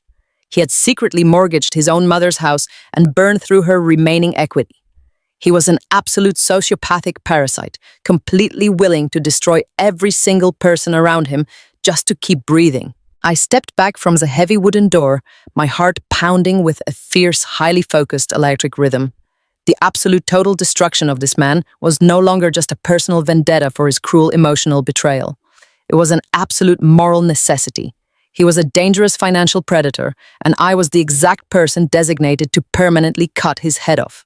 Inside the locked room, Harrison let out a massive heavy sigh of pure desperate relief. "Okay," he breathed into the phone, his voice trembling with exhausted gratitude. "Yes, I understand the terms. Yes, I completely agree. Just wire the $100,000 right now. Tell the boss I owe him my life." I knew exactly what the lawyer had just demanded in exchange for that massive emergency wire transfer. My father had set the final absolute term. The money would only be released if the head of the anonymous investment firm was granted absolute VIP access to the wedding ceremony. Harrison had just blindly invited his own ultimate executioner directly into the cathedral. I quickly backed away from the office door and walked silently down the hallway, returning to my waiting bridesmaids before Harrison ever unlocked the room. When he finally emerged a few minutes later, his face was flushed with fake renewed confidence. He walked directly up to Mr. Preston and arrogantly handed him a digital wire confirmation receipt. "The funds are currently clearing your banking system," Harrison said, adjusting his expensive tie with a smug, arrogant smirk, completely pretending the previous mental breakdown had never happened. "Now open those damn doors and let my beautiful bride start getting ready for the greatest day of her life." Mr. Preston checked his digital tablet, nodded firmly, and unhooked the thick red velvet rope. As Harrison walked past me, he leaned in and kissed my cheek, smelling strongly of nervous sweat and expensive cologne. "Everything is completely perfect, babe," he whispered confidently. "I told you I always handle everything." I smiled at him, my eyes completely dead and freezing cold. "Yes, Harrison," I said softly, walking past him into the massive grand ballroom. "You truly handled everything perfectly. Now it is my turn." I stepped through the massive oak doors and into the grand ballroom of the hotel. The sheer scale of the room was absolutely breathtaking and entirely sickening all at once. Towering centerpieces of imported white French roses sat in the middle of perfectly arranged tables draped in the finest heavy silk linens. The $250,000 platinum upgrade was fully visible in every single extravagant detail. There were massive custom ice sculptures carved into the shape of soaring swans, slowly melting under the bright golden glow of the crystal chandeliers. An entire army of venue staff was suddenly swarming the floor, moving with absolute frantic precision now that the massive $100,000 emergency wire transfer had officially cleared their banking systems. Mr. Preston stood near the entrance holding his digital tablet with a perfectly neutral expression, completely unbothered by the sheer panic he had just caused. Harrison walked into the room a few moments after me. He had used his time in the private administrative office to aggressively splash cold water on his face and forcefully reassemble his fake billionaire persona. He adjusted his expensive custom-tailored tuxedo jacket and marched directly toward Isabella, who was standing near the main stage, frantically reviewing the seating chart. She looked completely exhausted, her dark eyes wide with residual terror from the massive credit card fraud alerts she had triggered earlier. Isabella Harrison snapped, his voice echoing sharply across the cavernous ballroom. "We have a massive seating emergency, and I need it handled right now this very second. Do not argue with me, just pull up the digital chart." Isabella practically jumped, holding her tablet tightly against her chest. "Harrison, what is going on?" she asked, her voice trembling slightly. "I just spent the last 3 hours ensuring the entire venue was completely perfectly arranged, just like your mother demanded." "I do not care what my mother demanded," Harrison hissed, leaning in close to her so the venue staff would not overhear his desperate instructions. "There has been a sudden massive change of plans. I need you to immediately clear table 1. The table directly at the very front of the room, right next to the altar. I need the absolute best seats in the entire house, completely emptied and reserved for a high-level, very important guest." Isabella stared at him in total absolute confusion. "But Harrison, table 1 is currently reserved for the elite venture capital partners and your mother. Victoria will absolutely lose her mind if I bump her friends to the second row. You know how incredibly obsessed she is with the visual optics of the front row." I watched the interaction from the center of the room, perfectly playing the role of the quiet, mesmerized bride, simply admiring the beautiful floral arrangements. I could see the heavy dark veins practically bulging out of Harrison's neck. The sheer absolute stress of holding his collapsing fraudulent empire together was physically destroying him in real time. "Listen to me very closely, Isabella," he growled, his voice dropping into a dark, terrifying whisper. "I do not care if my own mother has to sit in the kitchen with the catering staff. You are going to clear table 1 right now. The head of my proxy investment firm, the massive, anonymous angel investor who literally funds my entire corporate existence, just demanded a seat at this wedding. He is sending his top executive to personally oversee his investment. If this man does not have the most spectacular, luxurious seat in this entire building by the time the ceremony starts, he is going to completely pull his funding on Monday morning, and my entire technology company will immediately cease to exist." Isabella's jaw dropped in absolute shock. She quickly began tapping frantically on her digital screen, actively deleting the names of Harrison's wealthy friends from the premier table. I stood perfectly still, hiding the massive, brilliant smile threatening to break across my face. Harrison was completely trapped.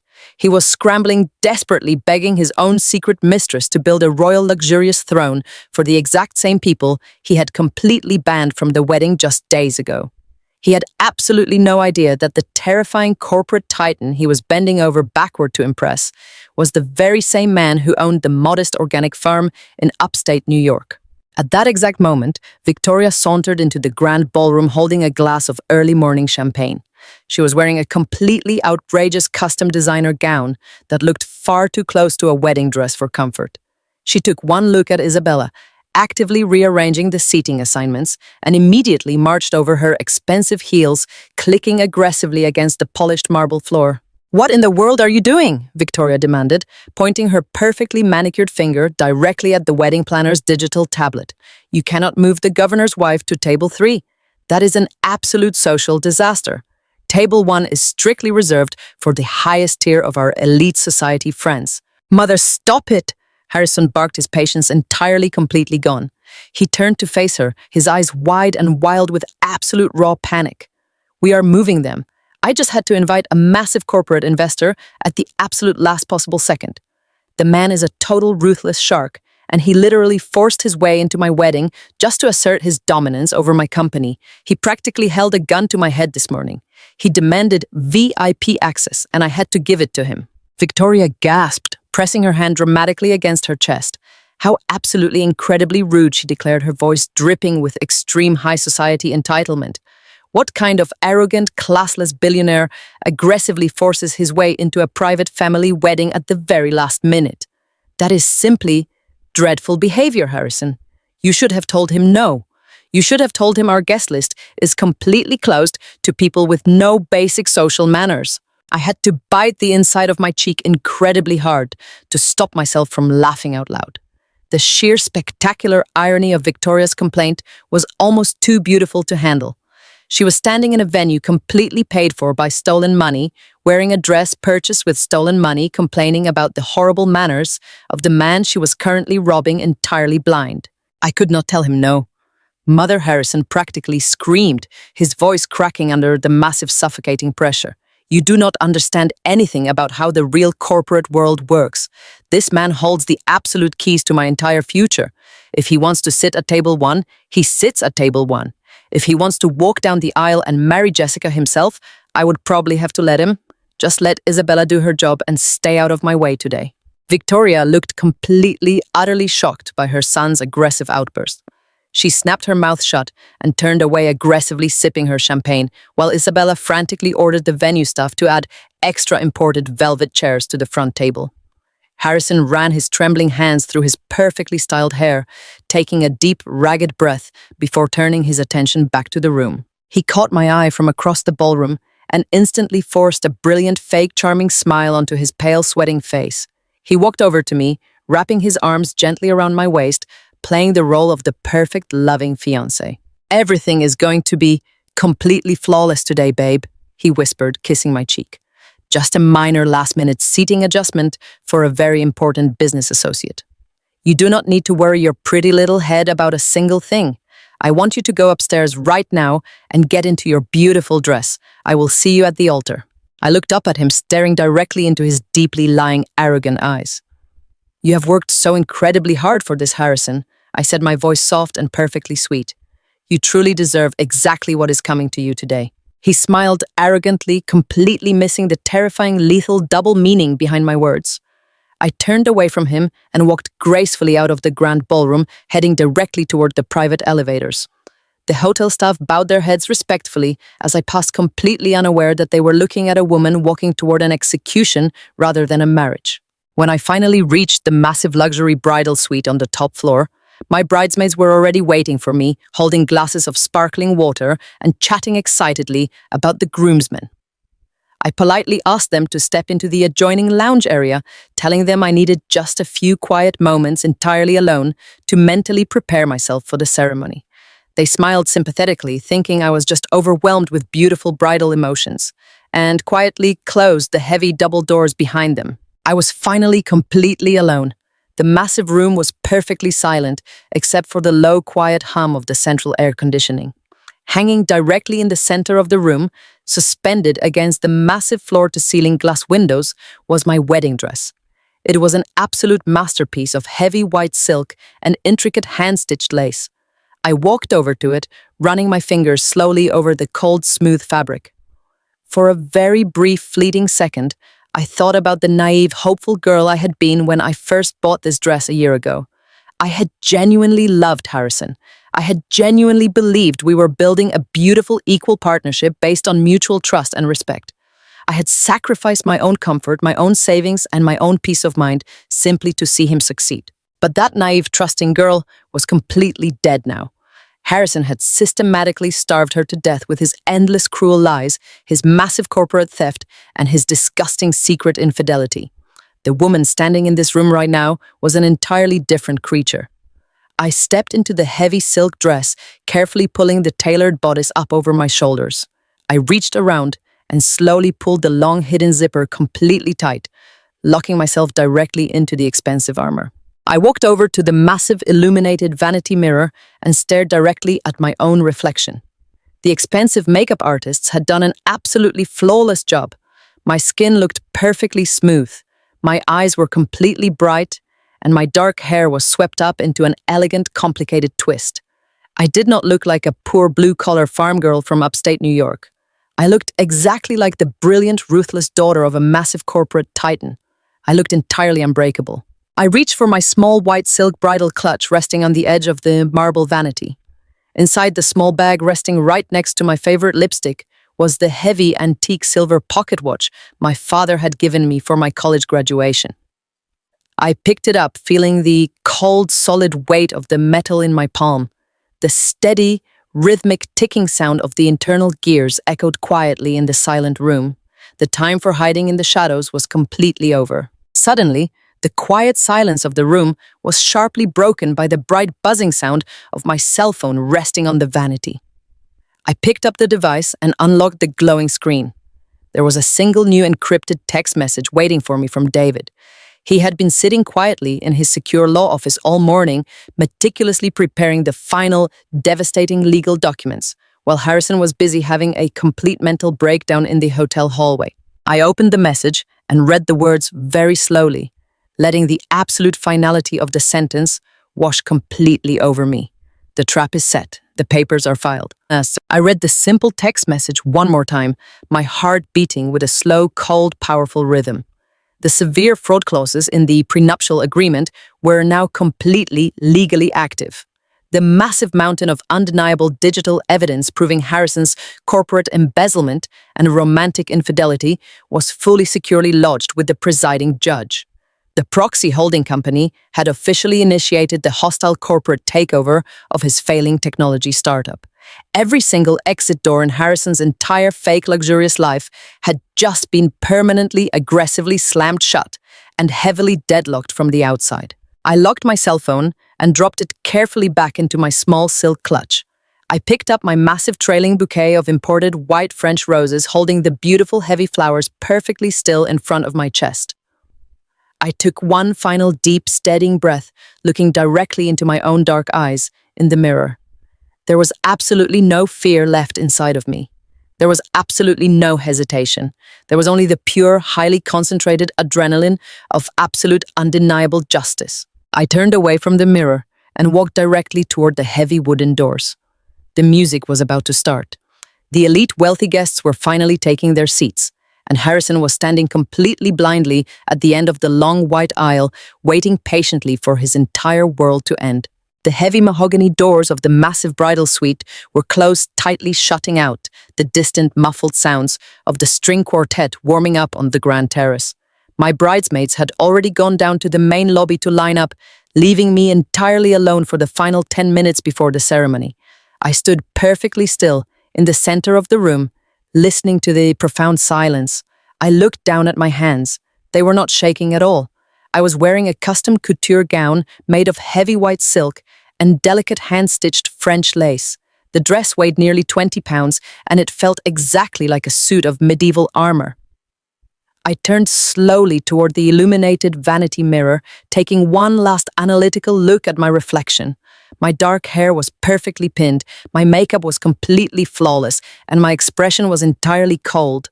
I did not look like a woman about to pledge her eternal devotion to the man of her dreams. I looked like a senior forensic accountant about to deliver a highly calculated lethal blow to a massive corporate fraud ring. The antique silver pocket watch in my clutch ticked rhythmically, a steady mechanical heartbeat marking the final seconds of Harrison's fake luxurious life. I knew exactly what was happening downstairs in the grand ballroom. The wealthy elite guests were taking their assigned seats at the tables Isabella had frantically rearranged. Harrison was likely standing near the altar, sweating profusely inside his expensive tailored tuxedo. Desperately scanning the massive oak doors for the anonymous angel investor he believed was coming to save his failing technology startup. He had absolutely no idea that the executioner was not walking through the front doors. The executioner was currently standing in the bridal suite adjusting her white silk veil. Suddenly, the heavy brass door handle clicked loudly, breaking the total silence of the room. The door swung open and Isabella walked inside. She did not knock. She simply pushed her way into my private sanctuary, carrying her digital tablet tightly against her chest. She had completely dropped the frantic, panicked demeanor she had displayed down in the ballroom. Now that the massive seating crisis was momentarily handled, she was back to playing the arrogant, highly possessive mistress. She closed the heavy wooden door behind her, leaning back against it for a second. She looked me up and down, her dark eyes tracing the expensive lines of my wedding dress with an unmistakable burning flash of pure, jealous hatred. She was wearing a sleek black designer pantsuit that clung tightly to her thin frame, her expensive perfume completely filling the small space between us. "Jessica," she said, her voice dripping with a sickly sweet fake warmth that barely concealed the dark venom underneath. "It is almost time. The guests are fully seated, and Harrison is waiting for you at the altar. I just wanted to come up here personally and make sure you look absolutely perfect before you walk down that aisle." I turned away from the vanity mirror and faced her, keeping my expression completely blank and pleasant. "Thank you, Isabella," I replied, my voice perfectly smooth and entirely calm. "You have worked so incredibly hard today, especially with those last-minute seating adjustments at the front table. I know Harrison can be incredibly demanding when he's under severe corporate stress." Isabella let out a sharp little laugh, pushing herself off the wooden door and walking slowly toward me. Her high heels clicked aggressively against the polished hardwood floor, sounding exactly like a predator circling its prey. "Oh, you have absolutely no idea, Jessica," she said, waving her hand dismissively. "Harrison and I have an incredibly unique working relationship. We understand each other on a very deep personal level. He relies on me for so much more than just event planning. Sometimes I feel like I am the only person in this entire city who actually knows exactly what he needs to release all that massive tension." She was deliberately taunting me. She was standing right in front of me, openly flaunting her secret, disgusting affair, believing I was just a naive, stupid farm girl who was entirely blind to the truth. She wanted to assert her absolute dominance over me in the final minutes before the wedding. She wanted to remind herself that even though I got to wear the beautiful white dress, she was the one who truly owned him in the dark. She walked slowly around me, pretending to inspect the intricate lace detailing on the massive trailing train of my silk gown. I stood perfectly still, watching her sharp, calculated movements out of the corner of my eye.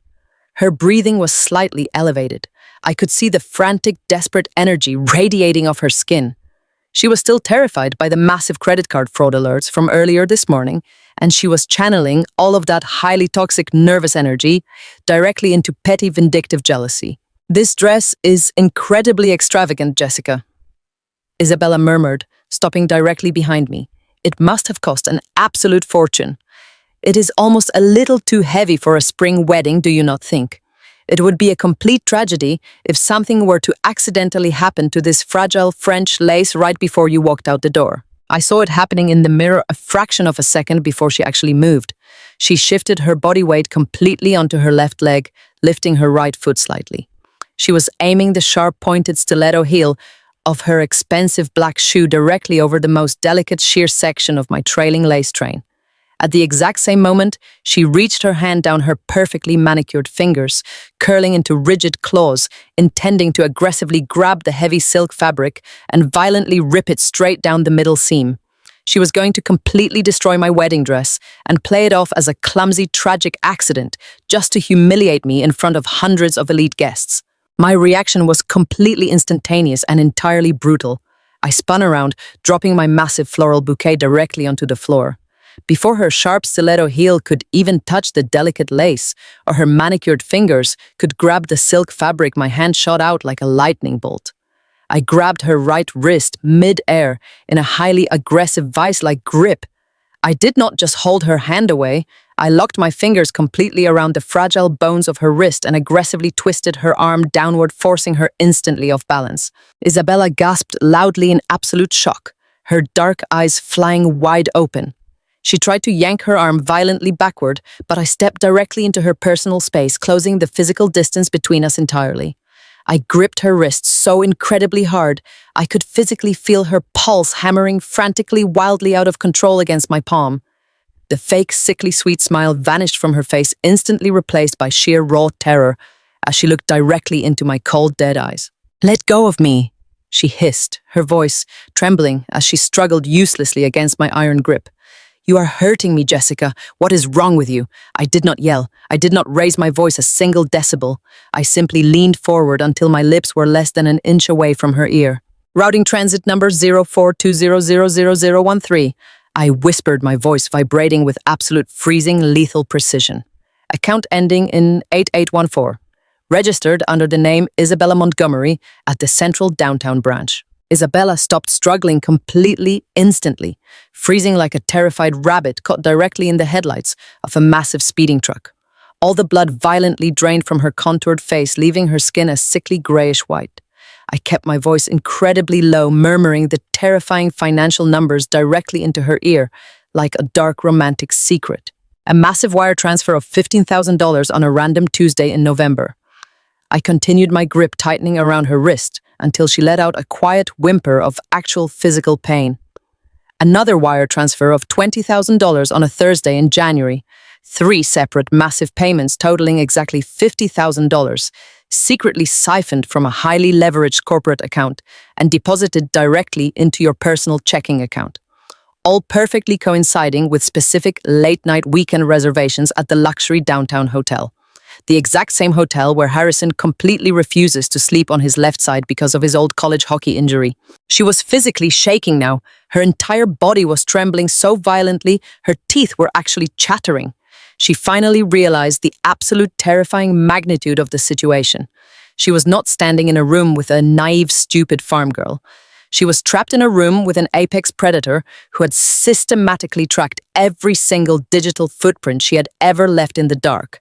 "You did not just sleep with my fiancé, Isabella," I whispered, stepping even closer, forcing her to back up against the heavy wooden wall of the bridal suite. "You actively accepted hundreds of thousands of dollars in stolen corporate funds. You are deeply entangled in a massive federal embezzlement ring. You forcefully ran $250,000 in fraudulent luxury upgrades onto heavily locked credit cards this very morning. You are an active, willing accomplice to massive systemic financial fraud.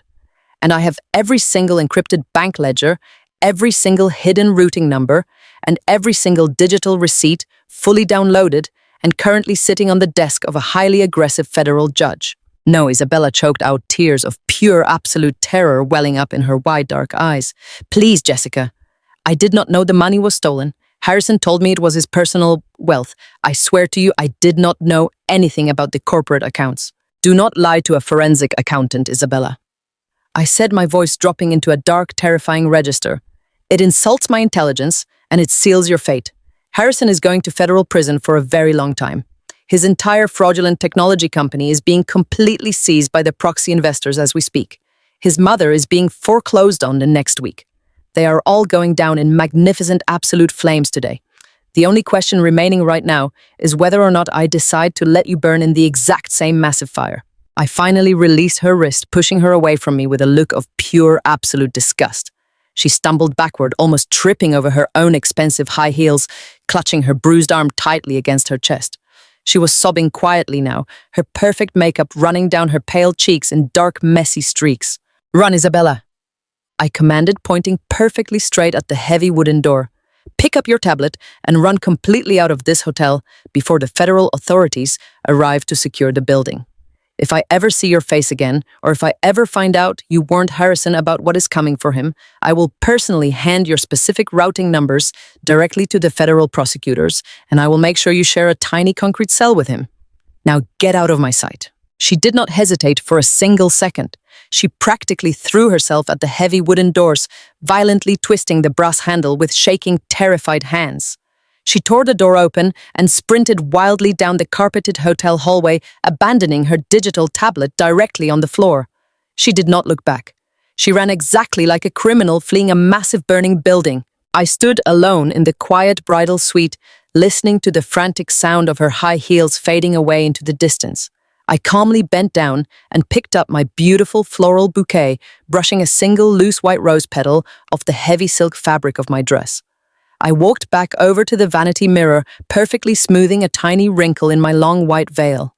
My pulse was completely steady. My mind was perfectly clear. The annoying little pest had been permanently swatted away, and the main target was waiting blindly downstairs. I picked up my silk clutch, walked purposefully out of the bridal suite, and headed directly toward the elevator to finally start the wedding. I stood completely alone inside the polished brass elevator as it descended smoothly from the penthouse bridal suite down toward the grand lobby of the luxury hotel. The absolute silence inside the small metal carriage was deafening.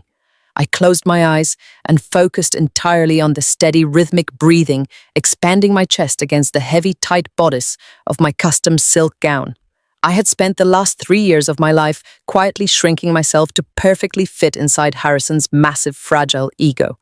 I had paid his rent, I had funded his expensive sports cars, and I had silently swallowed his constant condescending remarks about my simple upstate New York upbringing. I had allowed his terrible, arrogant family to treat me like a dirty, stray dog they had generously rescued from the rainy streets. But as the digital floor numbers slowly counted down above the elevator doors, the quiet, submissive girl completely evaporated into the cold air. She was entirely gone. I opened my eyes and looked at my own reflection in the polished brass doors. I was fully locked into my expensive white armor, and I was carrying a legal nuclear weapon directly into a room full of absolute criminals. The elevator door slid open with a soft, quiet chime. The massive marble foyer leading toward the grand ballroom was entirely empty, except for 2 older venue staff members standing formally at attention. They were holding the heavy, polished brass handles of the towering oak doors. As I stepped out of the elevator, the heavy 20-pound French lace train of my wedding dress swept softly across the marble floor. The 2 staff members looked at me with incredibly deep, sympathetic pity etched across their faces. They had clearly seen the bridal party enter earlier, and they knew I was walking this final path completely by myself. They genuinely believed I was a tragic, heartbroken woman whose family was either too poor, too embarrassed, or too broken to show up for her most important day. I gave them a small, polite nod, keeping my expression absolutely serene. They slowly leaned back and pulled the heavy oak doors completely open. The sheer blinding brilliance of the $250,000 platinum upgraded ballroom washed over me like a physical wave of heavy golden light. The soaring vaulted ceilings were draped in endless yards of sheer white chiffon. Massive towering centerpieces of imported French roses completely dominated every single table. The custom swan eye sculptures were glistening perfectly under the bright glow of the crystal chandeliers. Every single luxurious detail in that massive room had been entirely paid for by stolen money and maxed out fraudulent credit cards. It was a beautiful, breathtaking monument to absolute financial ruin. At the very front of the room, directly next to the altar, was table 1. Isabella had completely cleared the premium seats, leaving them entirely empty, and roped off with a velvet cord specifically reserved for the massive anonymous corporate investor Harrison desperately believed was coming to save his failing company. The 10-piece string orchestra sitting on the raised stage immediately transitioned into the traditional bridal march. The beautiful, swelling music echoed loudly across the cavernous room. Instantly, every single face in the crowd of 400 elite wealthy guests turned toward the back of the long white aisle. I took my first slow, deliberate step forward onto the thick white carpet. I kept my head perfectly high, my shoulders pushed back and my posture completely rigid. I was walking directly into a den of absolute high society vipers, and I wanted them to see exactly how completely unbothered I was by their collective presence. As I moved slowly down the long center aisle, the initial polite, quiet awe of the crowd rapidly morphed into something incredibly dark and deeply insulting. These were Harrison's elite venture capital partners, his snobby corporate executives, and the generational wealth heirs who genuinely believed they owned the entire world. And they were not whispering about how beautiful my custom silk dress was. They were actively, loudly whispering about my complete lack of a family. Because the room was so acoustically perfect, I could hear their cruel, highly condescending comments cutting sharply through the beautiful orchestral music. "Oh, look at the poor little farm girl." An older woman wearing massive, heavy diamond earrings whispered behind her hand to the wealthy man sitting next to her. Her parents did not even bother to show up. I heard they could not even afford the bus ticket down from the country. "Harrison is just so incredibly generous for taking her in," a younger corporate executive muttered, taking a slow sip of his expensive champagne. "She's practically a charity case. It is a complete miracle she even knows how to walk in those expensive designer shoes without tripping over her own feet. I highly doubt her family even owns a suit." Another woman scoffed, rolling her eyes. "It is probably for the best they stayed away. They would have completely ruined the sophisticated aesthetic of the entire room." They looked at me with such profound, arrogant pity, completely convinced that I was a massive social liability that Harrison was bravely carrying on his broad, wealthy shoulders. I let their pathetic, cruel words bounce entirely off my invisible armor. They were judging the quiet little farm girl, completely unaware that they were sitting inside a massive financial slaughterhouse. They thought they were the untouchable masters of the universe, but in reality, they were just collateral damage, waiting for the absolute explosion. I passed the second row where Victoria was sitting in her outrageous custom designer gown. She did not even try to hide her absolute smug satisfaction. She looked at me, walking entirely alone down the aisle, and her perfectly contoured face lit up with a brilliant, victorious smile. She genuinely believed she had successfully isolated me forever. She thought she had completely erased my blue-collar history and permanently cemented her son's absolute dominance over my life. She was proudly drinking vintage champagne that she literally could not afford, celebrating a fake high society legacy built entirely on massive illegal gambling debts and stolen corporate funds. I did not give her the satisfaction of looking away. I stared right through her hollow, bankrupt soul until her fake smile faltered slightly, and she nervously lowered her crystal glass. Right behind her, sitting quietly in the third row, was David. He was the only person in the entire massive room who actually knew the absolute terrifying truth of what was about to happen. As I walked past him, he did not smile. He simply sat perfectly straight in his dark tailored suit and gave me a slow, deeply respectful nod. He tapped his jacket pocket directly over his heart, exactly where he was currently holding the finalized, devastating legal documents and the ironclad amended prenuptial agreement. The trap was fully locked and heavily armed. And then there was Harrison. He was standing at the very end of the long white aisle, waiting for me under a towering, beautiful archway of white orchids. The sheer, raw, terrifying panic I had heard in his voice through the administrative office door earlier that morning had been completely magically erased from his handsome face. He looked absolutely radiant. He looked exactly like a conquering, arrogant king, standing victoriously at the peak of his massive empire. He had successfully bullied the hotel venue manager, he had aggressively hidden his mistress, he had secretly secured the $100,000 emergency wire transfer using my father's own money, and he genuinely believed his massive technology company was entirely saved from total bankruptcy. As I took my final slow steps toward the marble altar, his eyes darted quickly toward the empty front row, looking eagerly at the luxurious VIP seats he had frantically forced Isabella to prepare. He was still desperately waiting for his anonymous corporate savior to arrive. He reached out his hands, adjusting his expensive custom tuxedo jacket. When I finally reached the top of the aisle, he gently took both of my hands in his, pulling me up the 2 small marble steps to stand directly in front of the older priest. His hands were incredibly warm and perfectly steady. He had absolutely no idea that he was actively holding the hands of his own executioner. The beautiful orchestral music slowly faded into total silence. The entire massive ballroom held its collective breath, waiting for the ceremony to begin. The priest smiled warmly at both of us, adjusting his glasses and opening his heavy leather-bound book. "Dearly beloved," the priest started, his voice projecting clearly and warmly across the grand, silent ballroom. "We are gathered here today to witness the union of these 2 souls." Harrison leaned his head forward slightly, closing the physical distance between us, until his perfectly styled hair brushed against the sheer white silk of my veil. He squeezed my fingers tightly, his chest puffing out with absolute blinding arrogance. "See, Jessica," he whispered, his voice so incredibly low that only I could hear the cruel venom dripping from his confident words. "I told you we did not need your embarrassing blue-collar family here to have a completely perfect day. Everything is exactly how it is supposed to be. I handled it." I looked directly into his dark, arrogant eyes. I did not blink. I did not drop my perfectly serene, beautiful bridal smile.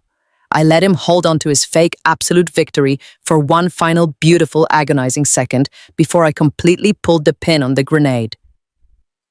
"You are absolutely right, Harrison," I whispered back, my voice colder than solid winter ice carrying absolute lethal precision. "But your massive corporate investor just arrived." The exact moment those words left my lips, Harrison's handsome, confident face completely froze. His perfectly groomed eyebrows drew together in a tight line of profound, absolute confusion. He blinked rapidly, staring down at me as his arrogant brain aggressively struggled to process the impossible sentence I had just spoken. He had absolutely no idea how I could possibly know anything about his massive anonymous corporate investor or the terrifying emergency wire transfer that had just narrowly saved his failing technology company. He opened his mouth to speak, to demand an explanation, to assert his usual condescending dominance over me, but he never actually got the chance to form a single word. Because at that exact second, a massive deafening sound violently shattered the perfect, reverent silence of the grand ballroom. It was the heavy, explosive thud of the towering solid oak double doors at the very back of the long white aisle being aggressively slammed open. The sheer physical force behind the movement was so incredibly intense that the heavy brass handles actually struck the marble walls of the foyer with a sharp, violent crack that echoed like a gunshot across the cavernous room. Every single person in the massive $250,000 platinum upgraded venue violently jumped in their seats. 400 elite venture capitalists, high society socialites, and arrogant corporate executives simultaneously twisted their heads around to stare in absolute sheer shock at the back entrance. The 2 senior hotel venue staff members, who had politely opened the doors for me just moments ago, were now practically pinned against the wallpaper. They were frantically scrambling completely out of the way, looking absolutely terrified. Mr. Preston, the highly experienced venue manager, who had sternly demanded the $100,000 emergency wire transfer from Harrison earlier that morning, was suddenly standing at rigid military attention. He was holding his digital tablet completely flat against his chest, his head bowed in a posture of extreme, deep professional submission that he absolutely never displayed for anyone. The elite crowd collectively held its breath, entirely unsure of what was happening. They were all expecting a late-arriving wealthy guest, or perhaps a confused hotel patron who had stumbled into the wrong luxury event. What they got instead was a terrifying, breathtaking display of absolute unyielding corporate power. Four massive, broad-shouldered men wearing identical, impeccably tailored charcoal suits stepped through the open oak doors in perfect synchronized unison. They were not hotel security, and they were certainly not standard event bouncers. They moved with the cold, silent, highly calculated precision of elite private military contractors. They fanned out immediately, securing the entire rear perimeter of the grand ballroom with razor-sharp efficiency. One of the security agents casually reached out his large hand and effortlessly unhooked the thick red velvet rope that Isabella had frantically placed around the empty front row VIP section.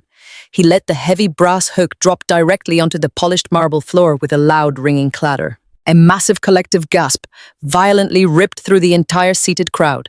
The sheer aggressive audacity of the entrance was absolutely unprecedented in their polite, fake high society world.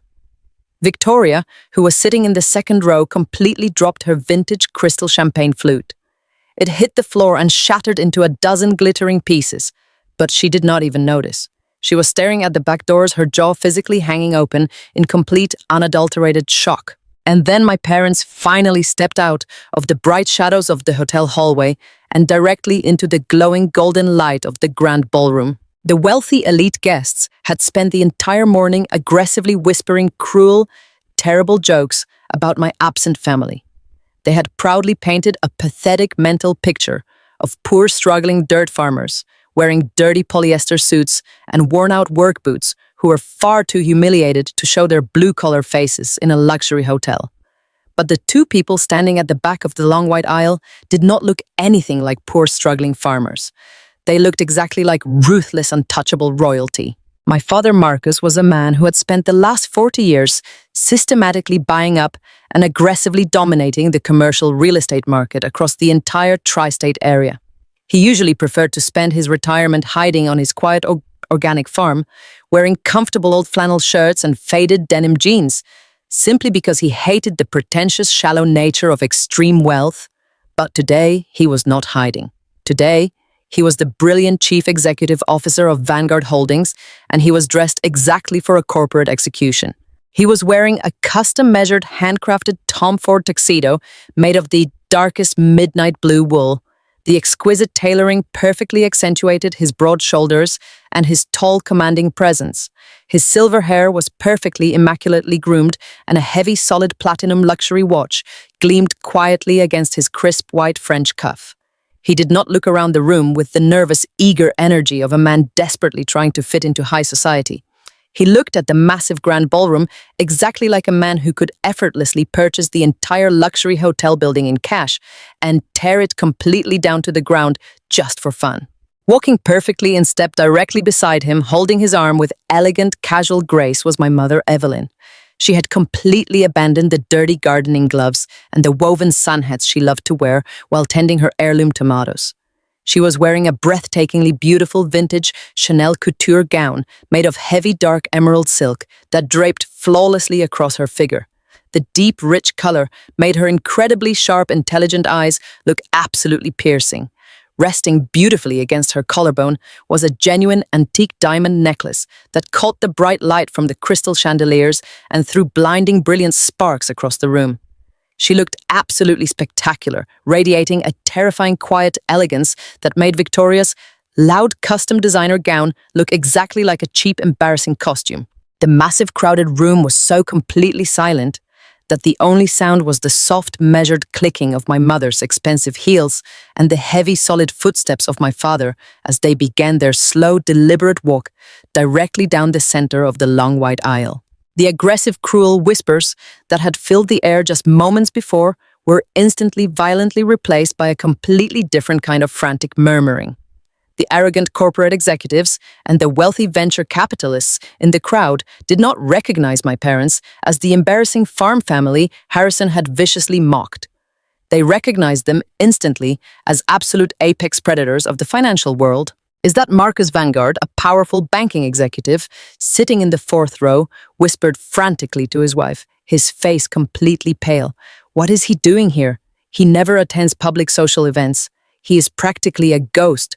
Look at the diamonds on her neck. Another wealthy socialite murmured, her voice trembling with intense raw jealousy. Those are not borrowed pieces. That is incredible generational wealth. Who are these people to Harrison? I stood perfectly still at the top of the marble altar, entirely ignoring the frantic buzzing of the elite crowd. My eyes were completely locked directly onto Harrison. The massive psychological collapse happening across his handsome face was the most beautiful, spectacular thing I had ever witnessed in my entire life. When the heavy doors had first slammed open and the private security agents had stepped inside, Harrison's chest had puffed out with absolute blinding, arrogant pride. He had genuinely believed that his frantic, desperate phone call to the proxy lawyer had actually worked. He thought the terrifying anonymous angel investor had finally arrived to claim the front row VIP seats and officially save his failing technology company from total bankruptcy. A massive, greedy, victorious smile had instantly stretched across his sweating face. But as my parents began their slow, powerful walk down the thick white carpet, stepping directly under the glowing crystal chandeliers, that incredibly arrogant smile began to violently fracture. Harrison narrowed his eyes aggressively, trying to focus on the tall, imposing man in the custom Tom Ford tuxedo, walking confidently toward him. He had only ever seen my father wearing dirty work clothes, covered in soil, smiling warmly from the front porch of the modest upstate farmhouse. He had completely programmed his arrogant brain to view my dad as a pathetic, useless old man who did not know which fork to use for a salad course. I watched the exact physical second his brain violently, forcefully connected the two entirely, completely opposite images. I watched the horrible, catastrophic realization hit him with the sheer brutal force of a massive speeding freight train. The color completely, violently drained from his face, leaving his skin looking exactly like wet gray ash. His mouth opened and closed silently like a suffocating fish, desperately pulling for oxygen. His perfectly manicured hands, which were still holding mine, began to tremble so incredibly violently that I could actually feel the absolute terror vibrating straight through his bones.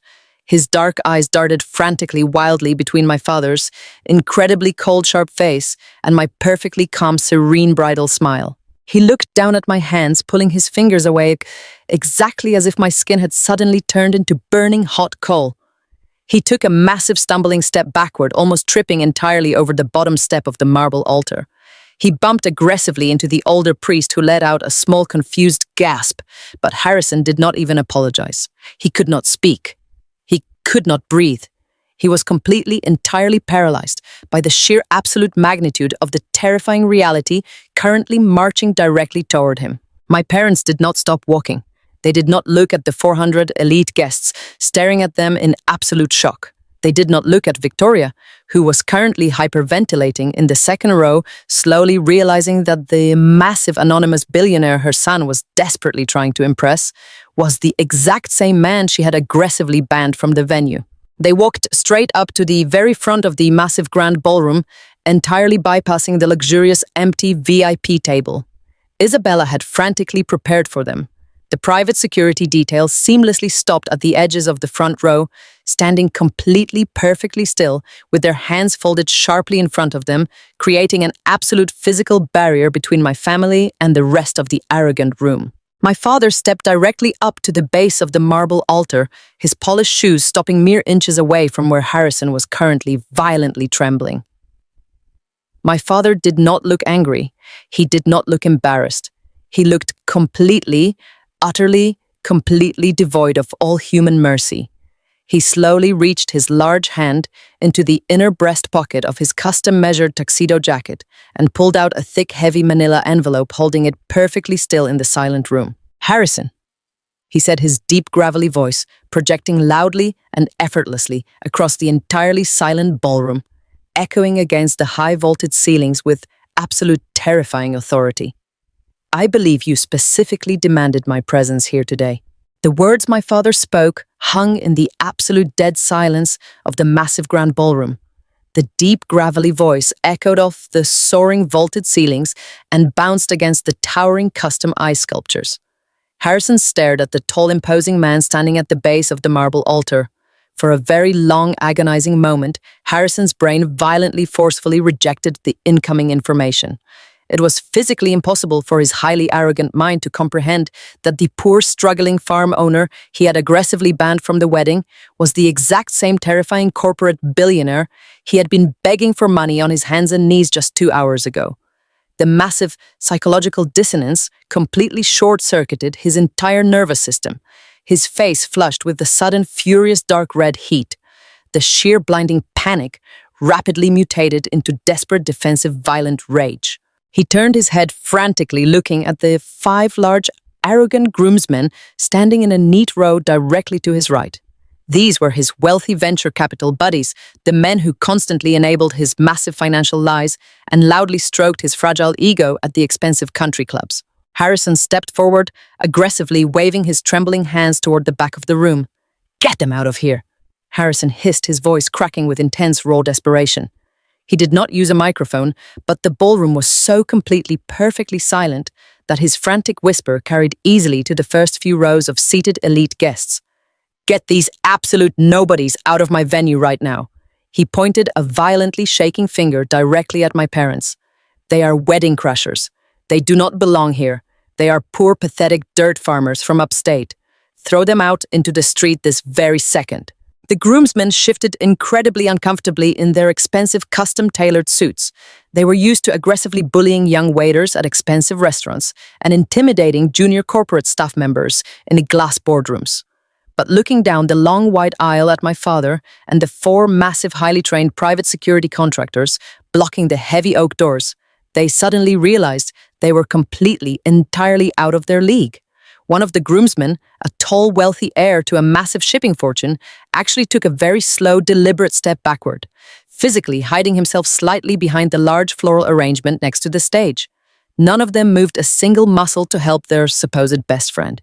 They just stared back at Harrison with wide, terrified deer in the headlights, eyes completely refusing to step forward and engage the security detail. Harrison turned back to the center of the altar, his breathing becoming incredibly shallow and highly erratic. He was actively hyperventilating now. He looked frantically toward the back of the room, specifically targeting Mr. Preston, the highly experienced venue manager who was still standing rigidly at attention near the massive oak doors. "Call the police!" Harrison shouted, his voice finally breaking into a loud, desperate, pathetic scream. "I am paying for this incredibly expensive venue. I am a massive high-profile client. I absolutely demand that you remove these trespassing nobodies immediately. Do your damn job and arrest them." Mr. Preston did not even blink. He kept his eyes entirely, completely locked on the polished marble floor, completely ignoring the screaming groom. He knew exactly who was actually signing the massive checks today, and it certainly was not the sweating, panicked man standing at the altar. My father did not wait for the pathetic, desperate tantrum to end. He did not signal his elite private security detail to forcefully clear the path. He did not need to. He simply began to walk up the final few marble steps toward the raised altar, moving with the heavy, unstoppable, absolute momentum of a massive moving glacier. My mother stood perfectly still at the bottom of the steps, holding her expensive designer clutch, looking up at Harrison with an expression of absolute freezing, lethal disgust. She looked exactly like a powerful queen observing a pathetic court jester completely failing to perform a simple, basic trick. As my father slowly ascended the marble steps, the sheer physical difference between the two men became incredibly glaring and absolutely humiliating. Harrison was just a desperate little boy playing dress-up in a tailored tuxedo, completely funded by stolen corporate money. My father was an absolute titan of industry who had built a massive legitimate empire with his bare hands and ruthless, brilliant strategy. Harrison instinctively took another cowardly, stumbling step backward, physically bumping aggressively into the older priest again. The priest quickly gathered his heavy religious robes and stepped entirely off the raised platform, completely abandoning the wedding ceremony. The seasoned religious officiant knew exactly when to get out of the way of a massive corporate execution. My father reached the top of the altar and stopped less than 2 feet away from Harrison. He was so incredibly close that Harrison actually had to tilt his head back slightly to look him directly in the eye. I stood perfectly still on the opposite side of the altar, completely silent, watching the beautiful, absolute destruction unfold in real time. The antique silver pocket watch ticked steadily inside my bridal clutch, perfectly counting down the final remaining seconds of Harrison's fake wealthy life. Harrison opened his mouth, desperately trying to form a coherent sentence, trying to assert some kind of false, arrogant authority over the rapidly deteriorating situation. You cannot be here, Harrison stammered, his voice completely devoid of any previous confidence. I am a highly important chief executive officer. You are just a farmer. You are a dirty blue-collar disgrace. But my father did not let him speak another single pathetic word. He slowly raised his large right hand, holding the thick, heavy manila envelope directly between them. The envelope was securely sealed with a thick, dark red wax stamp bearing the official corporate crest of Vanguard Holdings. My father tapped the heavy envelope gently against Harrison's violently trembling chest. It was a small, simple physical movement, but Harrison flinched violently backward, exactly as if he had just been struck by a solid steel baseball bat. I believe there has been a massive catastrophic misunderstanding here today, Harrison. My father said, his deep voice incredibly calm and dripping with pure, absolute lethal authority. You seem to desperately think you are standing in a luxury hotel venue that you actually paid for with your own hard-earned money. You seem to aggressively believe you are the brilliant, untouchable chief executive officer of a highly successful, booming technology company. And you seem to completely confidently think my beautiful, brilliant daughter is a naive, pathetic little farm girl with absolutely no family to protect her from your massive, disgusting lies. Harrison stared at the manila envelope, his dark eyes incredibly wide, entirely, completely unable to comprehend the absolute terrifying nightmare he was currently living inside. The entire massive grand ballroom was so incredibly quiet that you could literally hear the soft dripping sound of the melting swan eye sculptures in the center of the room. The elite venture capitalists sitting at the front tables were leaning forward in their velvet chairs, their faces pale with sudden terrifying realization. They were rapidly calculating their own massive financial exposures to Harrison's failing startup. My father slowly, deliberately opened the thick flap of the manila envelope and pulled out a single crisp piece of heavy bond paper. He unfolded it meticulously. It was the absolute final executed legal contract for the $100,000 emergency bridge loan Harrison had frantically, aggressively begged for that very morning. The exact same highly restrictive loan that specifically required the anonymous angel investor to attend the wedding ceremony with absolute premium VIP access. You demanded my presence today. My father continued, his voice carrying effortlessly over the massive, silent crowd, making sure every single arrogant guest heard his absolute declaration. You practically cried on the telephone begging my proxy lawyer to save your pathetic, failing business from total, absolute bankruptcy. You swore that you owed your entire life to the anonymous boss who keeps the lights on in your empty glass offices. Harrison shook his head slowly from side to side, completely paralyzed by pure absolute terror. No, he whispered, his voice so incredibly faint it was barely audible. No, that is completely impossible. You are just a farmer. You grow tomatoes. Let me officially completely introduce myself to you, Harrison. My father stated, his voice dropping into a register so dark and powerful it literally commanded the entire room. My name is Marcus Vanguard. I am the absolute chief executive officer and the sole primary stakeholder of Vanguard Holdings. I am the anonymous proxy angel investor who currently completely owns 80% of your failing, pathetic technology startup on paper. I am the man who literally paid for the expensive imported flowers currently sitting on those tables. I am the man who paid for the tailored shoes you are currently sweating in. And most importantly, I am the incredibly proud, fiercely protective father of the brilliant senior forensic accountant standing directly next to you. Harrison's knees literally buckled. He did not fall completely to the floor, but his legs gave out just enough that he had to violently grab the wooden edge of the altar podium just to keep himself standing upright. The massive physical shock of the revelation hit him so incredibly hard that he looked exactly like a man who had just been forcefully pushed out of a flying airplane without a parachute. His entire fake, luxurious reality completely shattered into a million tiny, unrecoverable pieces right in front of 400 silent, staring witnesses. The man he had viciously insulted, the man he had aggressively called a blue-collar disgrace, the man he had proudly completely banned from the venue to protect his elite social standing was the exact same massive, terrifying corporate titan who currently held his entire fragile life directly in the palm of his hand.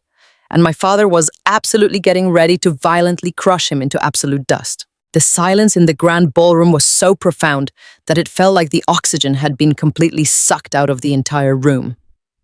Harrison stood perfectly frozen, gripping the wooden edge of the altar podium, so incredibly hard, his knuckles turned completely white against his sweating skin.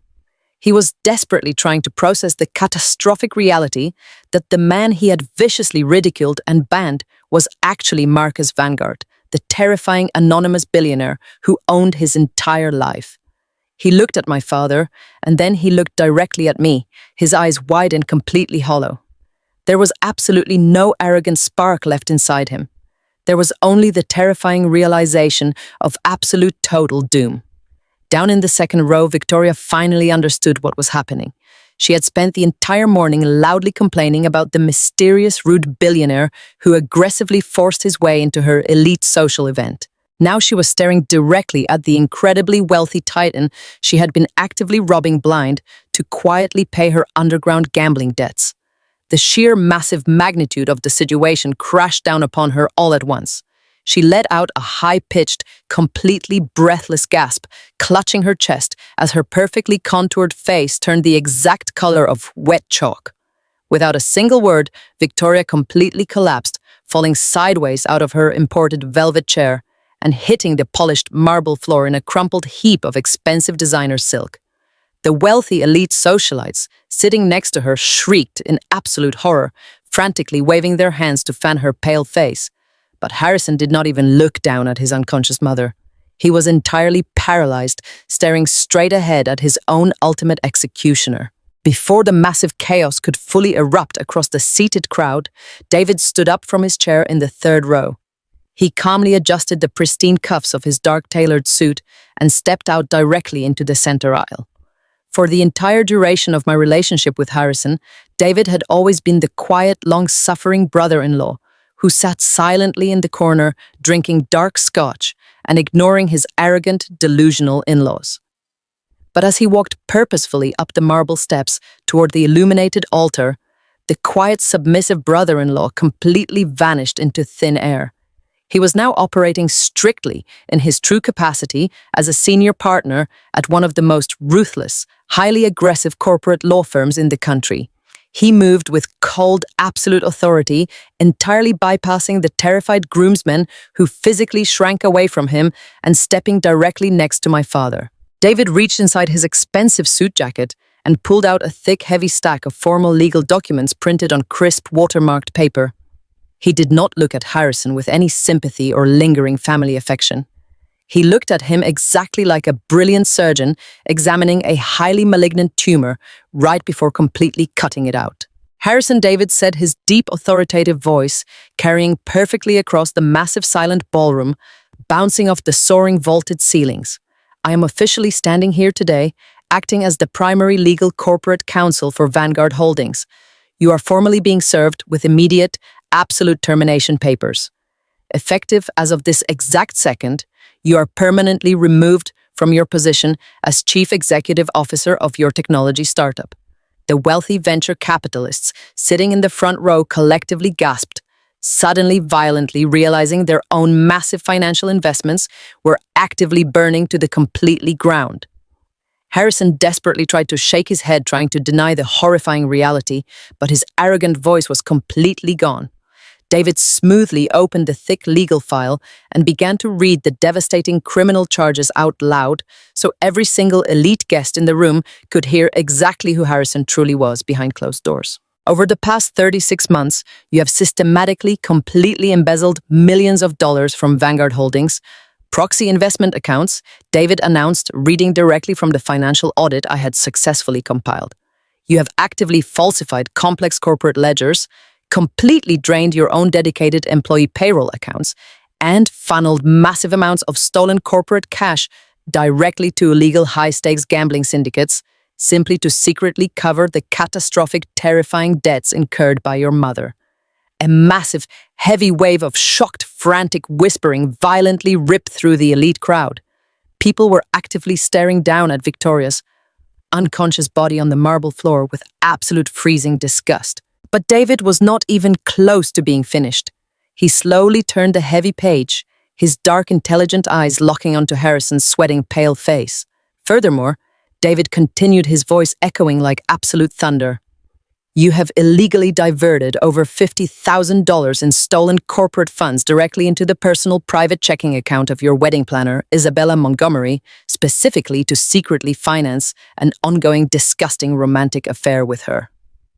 The entire grand ballroom erupted into loud, horrified gasps of pure disbelief. The young corporate executives who had previously idolized Harrison were now staring at him like he was a complete, absolute monster. The massive psychological and social pressure was finally too much for him to bear. Harrison physically completely folded, collapsing violently onto his knees on the hard marble floor, his custom-tailored tuxedo crumpling around him. Please stop. Harrison finally choked out heavy tears of pure, absolute terror, spilling rapidly down his pale face. David, please, you are my brother-in-law. You are family. You simply cannot do this to me. David looked directly down at him with a brilliant, freezing cold legal smile. I am not your brother-in-law, Harrison. David replied smoothly, completely unbothered by the pathetic display of tears. I am the corporate lawyer who specifically drafted the amended prenuptial agreement you blindly, aggressively signed just last week. The exact same legal agreement that contained highly specific, heavily buried morality and fraud clauses. By actively committing massive corporate embezzlement and engaging in fully documented romantic infidelity, you have officially, legally triggered the absolute forfeiture clauses of that entire contract. Because your startup company is structured entirely under your personal individual name to aggressively avoid specific taxes, your entire business equity, your personal banking accounts, and every single remaining financial asset you possess have just been legally permanently transferred directly to Jessica. The crowd was completely stunned into total, absolute silence once again. The sheer brilliant legal precision of the hidden trap was absolutely staggering. They were watching the most sophisticated, brutal financial assassination in modern high society history. Harrison fell completely forward onto his hands, pressing his forehead directly against the cold marble floor, practically sobbing in absolute total agonizing defeat. He had absolutely nothing left, not a single dollar, not a single ounce of social pride. He was completely, brutally stripped entirely bare in front of the entire world. My father stepped forward, completely towering over Harrison's sobbing, pathetic form on the marble floor. He looked directly down at the man who had actively, emotionally abused his daughter, stolen his investment money, and loudly mocked his family. My father did not raise his voice. He did not need to scream to convey absolute terrifying power. He spoke with the quiet, devastating finality of a supreme judge passing down a permanent life sentence.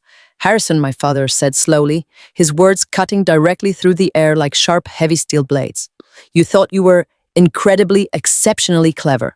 You genuinely believed you could seamlessly manipulate my daughter and steal directly from my family while smiling perfectly in our faces. You told your elite wealthy friends that we were a massive social embarrassment. You told them we did not belong in your perfect, highly refined, wealthy world. But you are the exact one who truly does not belong anywhere. You are absolutely nothing but a desperate, parasitic, empty fraud. Harrison let out a loud, agonizing groan, keeping his face pressed firmly against the polished marble floor, entirely unable to look up at the towering billionaire holding his fate. My father smoothly placed the heavy manila envelope directly onto the wooden altar podium and delivered the absolute final catastrophic blow. I am officially completely dissolving your entire technology company today. My father announced, his voice entirely cold and completely devoid of human mercy. The corporate legal entity no longer exists. The glass offices are currently being completely padlocked by federal financial authorities, and your servers have been entirely permanently seized. But more importantly, I want you to truly understand exactly what your massive, blinding arrogance has ultimately cost your family. 3 months ago, when you desperately needed more immediate cash to desperately hide your massive ongoing embezzlement, you secretly, completely collateralized your mother's luxury penthouse apartment specifically to secure a shadow bridge loan from one of my proxy banking institutions. Down on the marble floor, Victoria suddenly began to slowly regain consciousness. heavily groaning as the panicked socialites frantically fanned her face. She blinked her eyes open just in time to hear my father's final terrifying legal sentence echo across the room. Because you have completely, utterly defaulted on every single financial obligation you possess. My father stated, staring directly down at Harrison. I have immediately initiated full, highly aggressive foreclosure proceedings on that specific property. Your mother is being completely forcefully evicted from her luxury penthouse on Monday morning.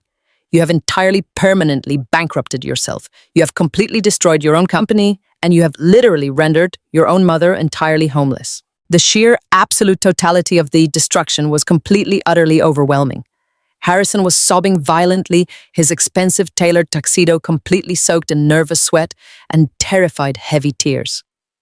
Victoria let out a piercing, horrifying scream from the second row, fully realizing she had just officially lost her entire home and her fake high society status in a single devastating second. The elite wealthy guests were actively standing up from their imported velvet chairs, rapidly backing away toward the heavy oak doors, desperately trying to distance themselves from the massive radioactive fallout of Harrison's entirely destroyed life. They wanted absolutely nothing to do with a man who was headed directly to federal prison. The absolute total demolition of Harrison's fake empire was entirely complete. Harrison remained on his knees on the cold marble floor. The reality of his absolute destruction had finally crushed the last remaining fragments of his massive ego. He slowly lifted his head to look up at me. His perfectly styled hair was ruined, clinging to his forehead in messy clumps of nervous sweat. He reached out with trembling hands, aggressively grabbing the heavy white silk of my wedding dress. "Jessica, please," he begged. "You have to stop this. You have to tell your father to call off the lawyers. I love you. I was under immense corporate pressure. The startup was failing, and I was terrified.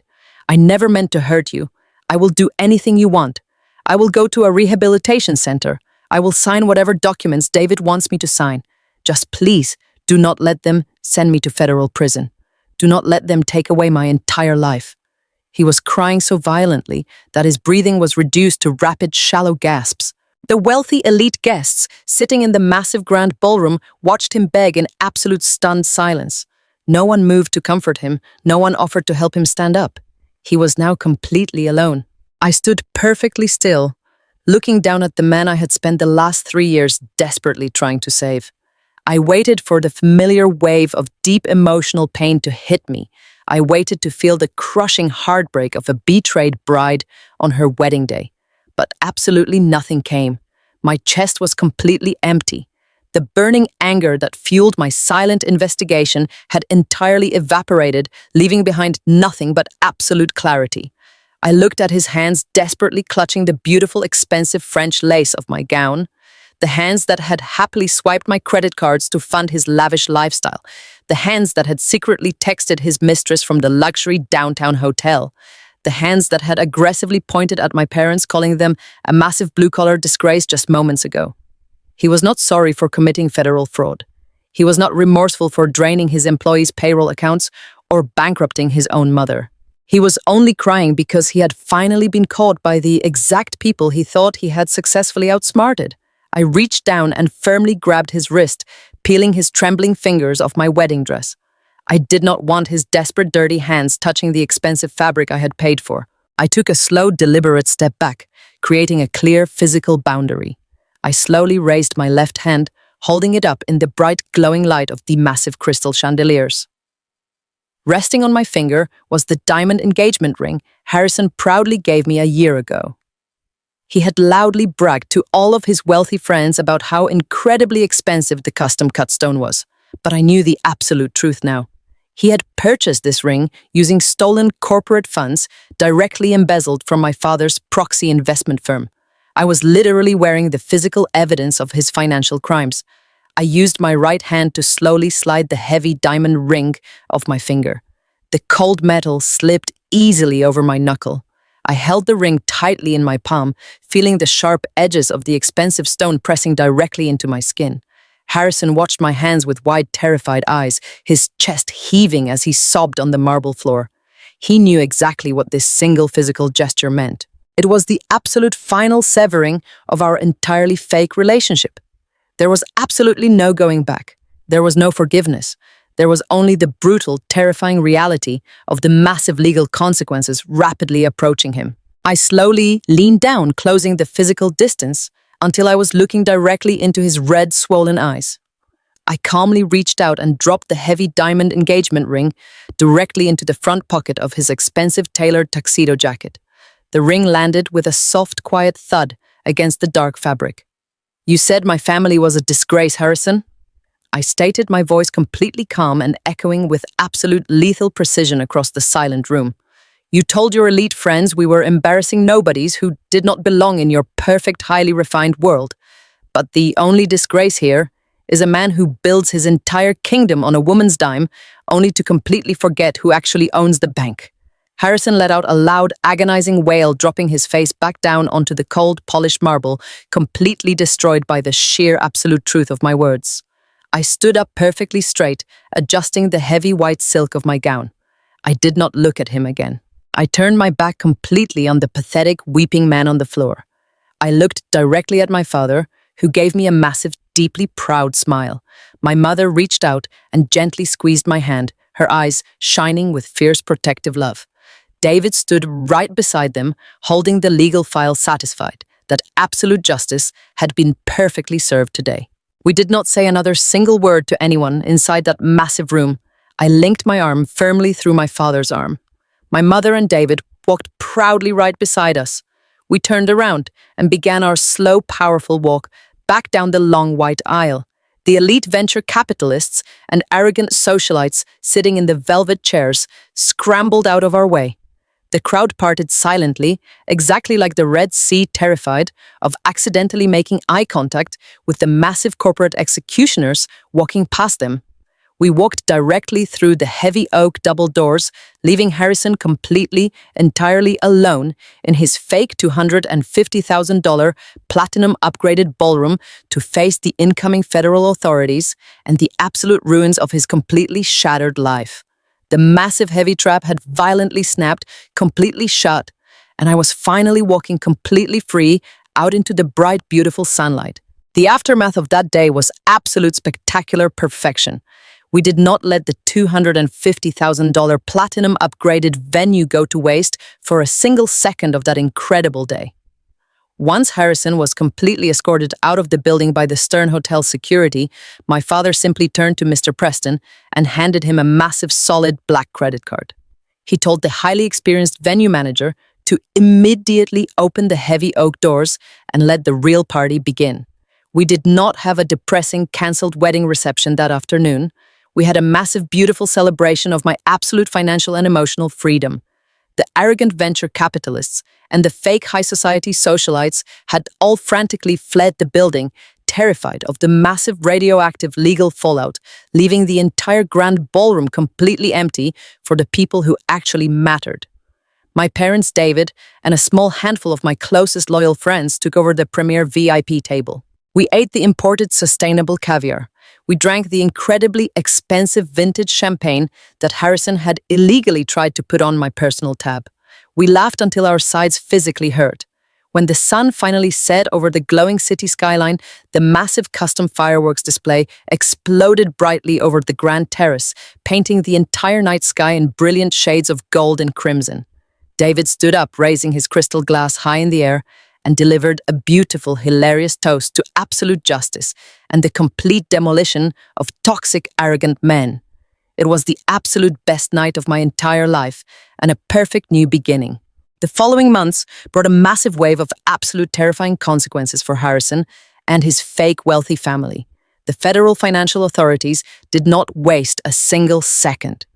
3 days after the spectacular cathedral collapse, the FBI aggressively raided his massive glass corporate offices, completely seizing every single hard drive and encrypted filing cabinet.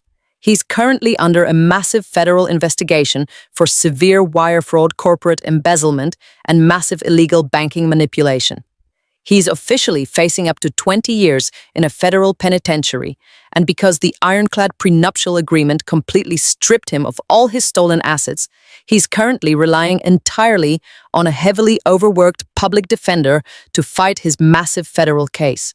Isabella, the arrogant high society wedding planner, completely vanished the exact second she realized the stolen corporate money was entirely gone. She abandoned him entirely instantly, moving out of her expensive luxury downtown apartment and definitively proving that her deep personal connection was absolutely nothing but a massive greedy lie. His mother, Victoria, suffered an even more profoundly humiliating fate. True to his absolute word, my father aggressively foreclosed on her luxury penthouse. She and Madison were completely forcefully evicted by the armed county sheriff. Without Harrison's stolen corporate funds to secretly pay her massive illegal gambling debts, her terrifying underground loan sharks rapidly closed in on her. She was entirely, completely bankrupt. Every single one of her elite, wealthy country club friends immediately entirely cut her off, refusing to return her desperate phone calls or offer her a single dime of charity. She and Madison are now currently living in an incredibly tiny, cramped one-bedroom apartment on the absolute dangerous outskirts of the city, completely stripped of their fake high society legacy and entirely forgotten by the wealthy elite world they so desperately worshipped. As for me, my entire world completely expanded the exact second I walked away from his toxic, pathetic lies. I did not return to my old forensic accounting firm.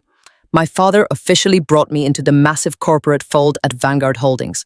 I am now actively running the entire financial investigative division of his massive real estate empire.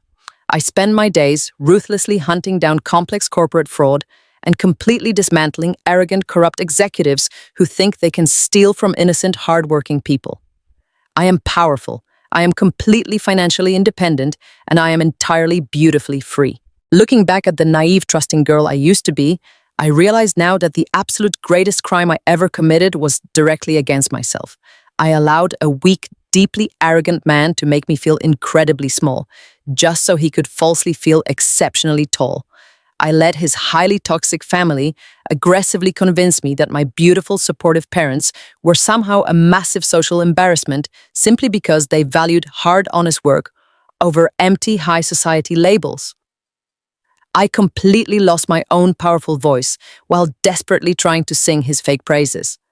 I promise you, I will absolutely never make that terrible, agonizing mistake ever again. If someone ever asks you to shrink yourself or hide your precious roots simply to fit perfectly into their shallow, pathetic world, you need to turn around and absolutely run away. Your deep, inherent worth is entirely not negotiable, and your family, the exact people who truly have your back, unconditionally, are your absolute greatest asset in this challenging life. Do not ever let an insecure partner dictate your personal value or aggressively isolate you from the wonderful people who raised you. If you completely agree that a real loving partner actively elevates you instead of aggressively hiding you in the dark shadows, type "I know my worth" in the comments right now. Do not forget to like this video, subscribe to the channel, and tell me exactly where you are watching from today. I absolutely love reading your incredible comments and connecting with every single one of you. Please check the description box below for more amazing, empowering stories about incredibly strong women who absolutely refuse to play the pathetic victim. You hold the ultimate power to write your own beautiful, triumphant ending. Stay strong, stay incredibly brave, always remember your true value, and I will see you next time.